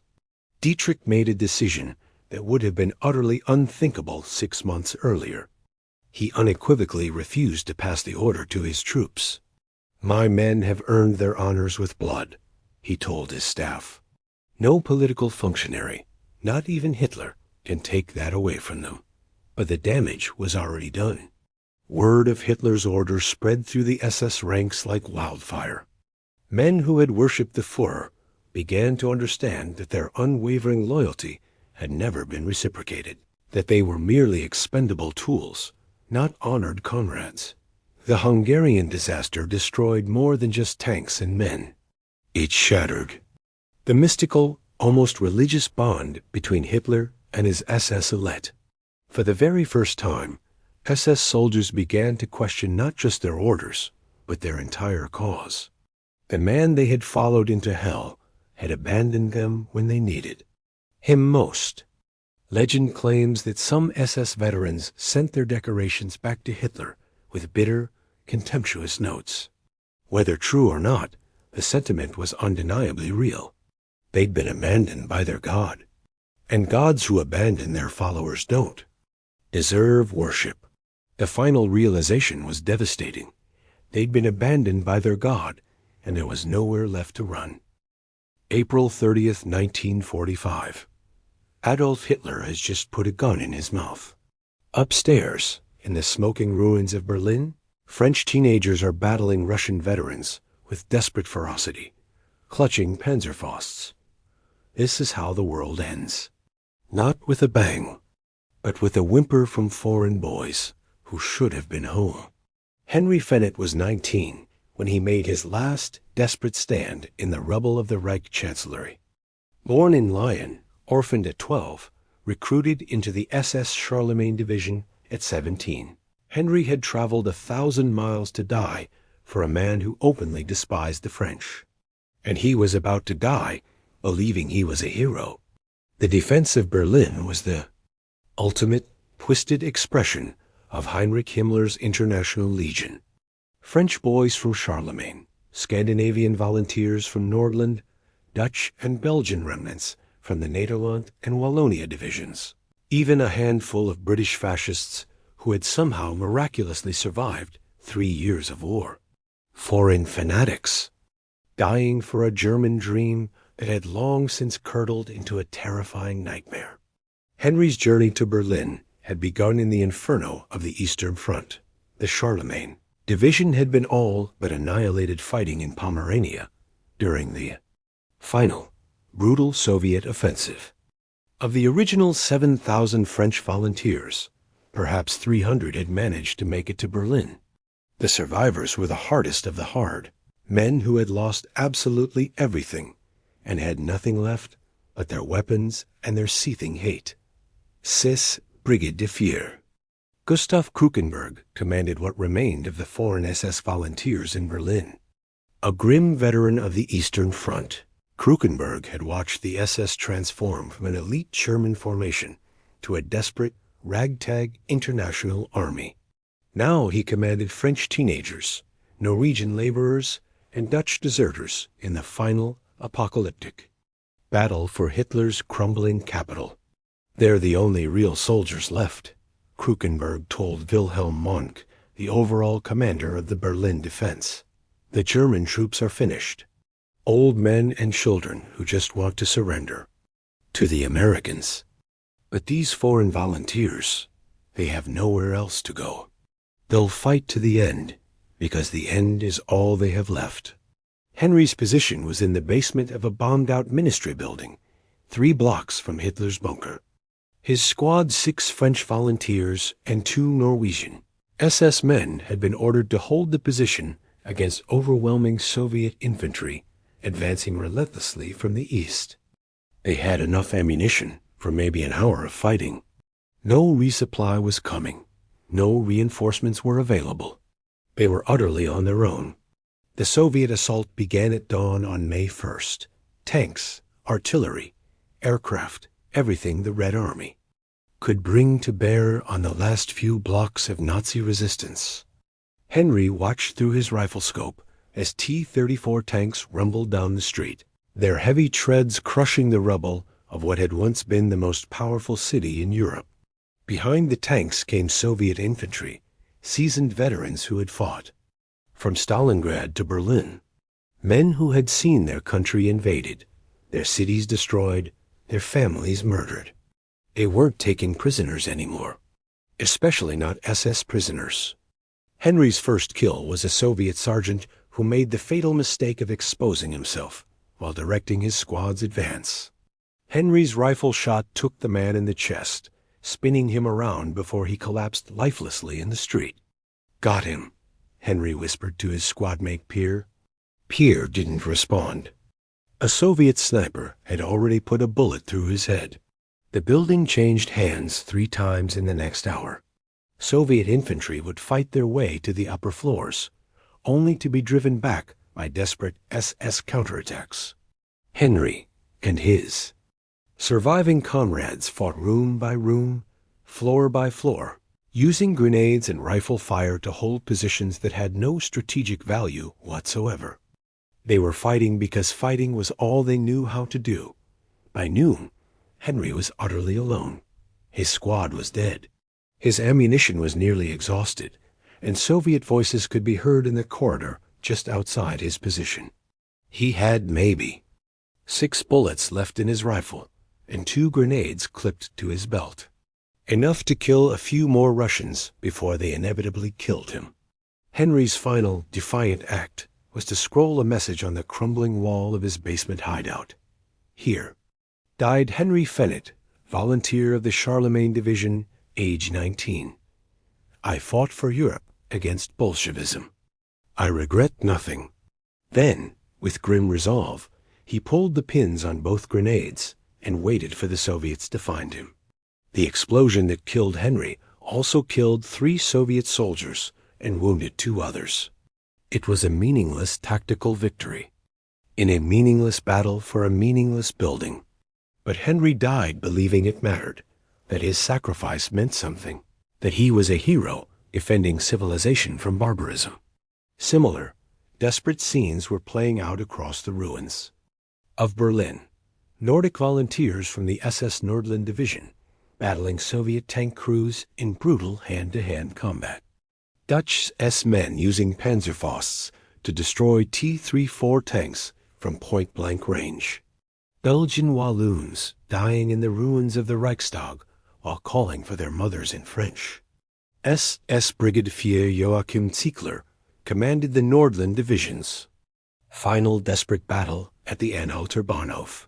His force consisted of maybe 400 men Danes, Norwegians, a few surviving Germans, and even some Latvian volunteers who had somehow made it to Berlin. They held the railway station for 6 grueling hours against overwhelming Soviet forces. When the position was finally overrun, Ziegler was found dead at his command post, surrounded by the bodies of a dozen Soviet soldiers. The foreign volunteers fought with a chilling fanaticism that amazed even battle-hardened Soviet veterans. Red Army Colonel Ivan Sidorov later wrote, "We expected the Germans to surrender once Hitler was dead. Instead, we found ourselves fighting Frenchmen, Norwegians, Dutchmen, boys who spoke languages we couldn't understand, but who fought like demons. They knew they were going to die, but they kept fighting anyway. It was brave and pointless and heartbreaking all at the same time." The end came on May 2nd, when the last SS positions in Berlin were finally overrun. Wilhelm Munch, the final commander of the Berlin garrison, attempted a desperate breakout with his remaining troops. Most were killed or captured within hours. The few who escaped faced an utterly uncertain future in a Germany that no longer existed. Among the final, defiant defenders was Miguel Esquerra, a Spanish volunteer who had fought with the Blue Division on the Eastern Front before joining the SS Esquerra, somehow managed to escape Berlin and make his way back to Spain, where he lived quietly for the rest of his life. In his memoirs, published decades later, he wrote, "We died for nothing, for a dream that was always a lie, but we died as soldiers fighting to the end. That has to count for something." But perhaps the most poignant story belongs to the unknown soldiers. The foreign volunteers whose names were never recorded, whose families never learned their tragic fate. Boys who had traveled from across Europe to die in the ruins of a foreign capital, who called for their mothers in a dozen different languages as they bled out in German rubble. Soviet photographer Yevgeny Khalday captured the grim aftermath. In a famous photograph, the bodies of young men in SS uniforms scattered around the burned-out Reichstag. French faces, Scandinavian features, Slavic cheekbones, an international collection of the dead.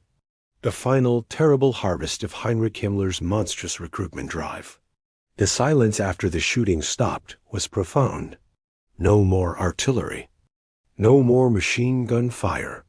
No more desperate voices calling in foreign languages for help that would never come. Just silence, and the chilling sound of the wind blowing through the ruins of what had once been the capital of the 1,000-year Reich. Foreign volunteers, dying for a dead dream. Boys calling for their mothers in different languages. A silence after the shooting stopped. This is how Heinrich Himmler's empire ended. Not with the triumph of the master race, but with the whimpering of abandoned children in a foreign grave. So, what were they really? After 3 grueling hours, nearly 1 million lives, and 15 countries' worth of profound tragedy, what's the definitive answer to our initial question? Remember where we started. A 17-year-old French kid named Jacques, bleeding out in Berlin rubble. A Swedish boy dying for threats that never existed. Foreign volunteers from 15 nations, calling for their mothers in different languages while desperately defending a bunker that belonged to a man who despised them. Here's what they really were. They were ordinary people who made extraordinary choices for ordinary reasons. Heinrich Himmler wasn't born evil. He was a failed chicken farmer, desperate for purpose. Klaus Weber wasn't a natural killer. He was a young officer following orders he genuinely believed were legal. Jacques Doriot wasn't a traitor. He was a hungry orphan, seduced by compelling promises of meaning.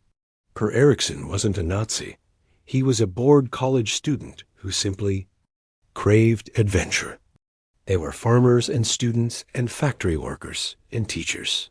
Fathers and sons and brothers who got swept up in something far bigger than themselves. People who were desperately promised belonging, purpose, and a sense of being special, and were willing to trade their very humanity to get it. The terrifying truth is this. They weren't monsters when they started. They were meticulously made into monsters through systematic psychological manipulation, through insidious promises that fed their deepest, most human needs, through a chilling process that skillfully turned normal human desires into weapons of mass destruction. The victims of the SS weren't just the millions who perished in camps and villages and battlefields. The victims were also the impressionable young men who were seduced, manipulated, and profoundly transformed into killers. Themselves. Klaus Weber was a victim. Jacques Doriot was a victim. Even Heinrich Himmler, in his own pathetic way, was a victim. That doesn't, for a single moment, excuse what they did. Victimhood does not erase responsibility. But understanding precisely how ordinary people become extraordinary killers is the only way to prevent it from ever happening again. Because here's the lesson that should keep you awake at night. This could happen again. In fact, it is happening again. Right now, somewhere in the world, recruiters are meticulously identifying vulnerable young men, promising them purpose, belonging, the chance to be special, teaching them to dehumanize their perceived enemies. creating new generations of fanatics who will kill and die for causes that ultimately serve other people's power. The methods change, certainly. Social media instead of rallies, online forums instead of beer halls. But the core psychology remains chillingly the same. Find people who feel lost, abandoned, powerless. Give them someone to blame.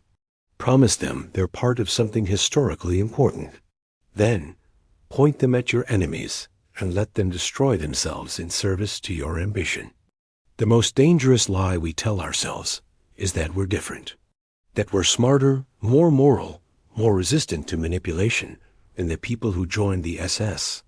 That somehow, if we'd been born in 1920s Germany, we would have been the heroes, not the victims or the perpetrators.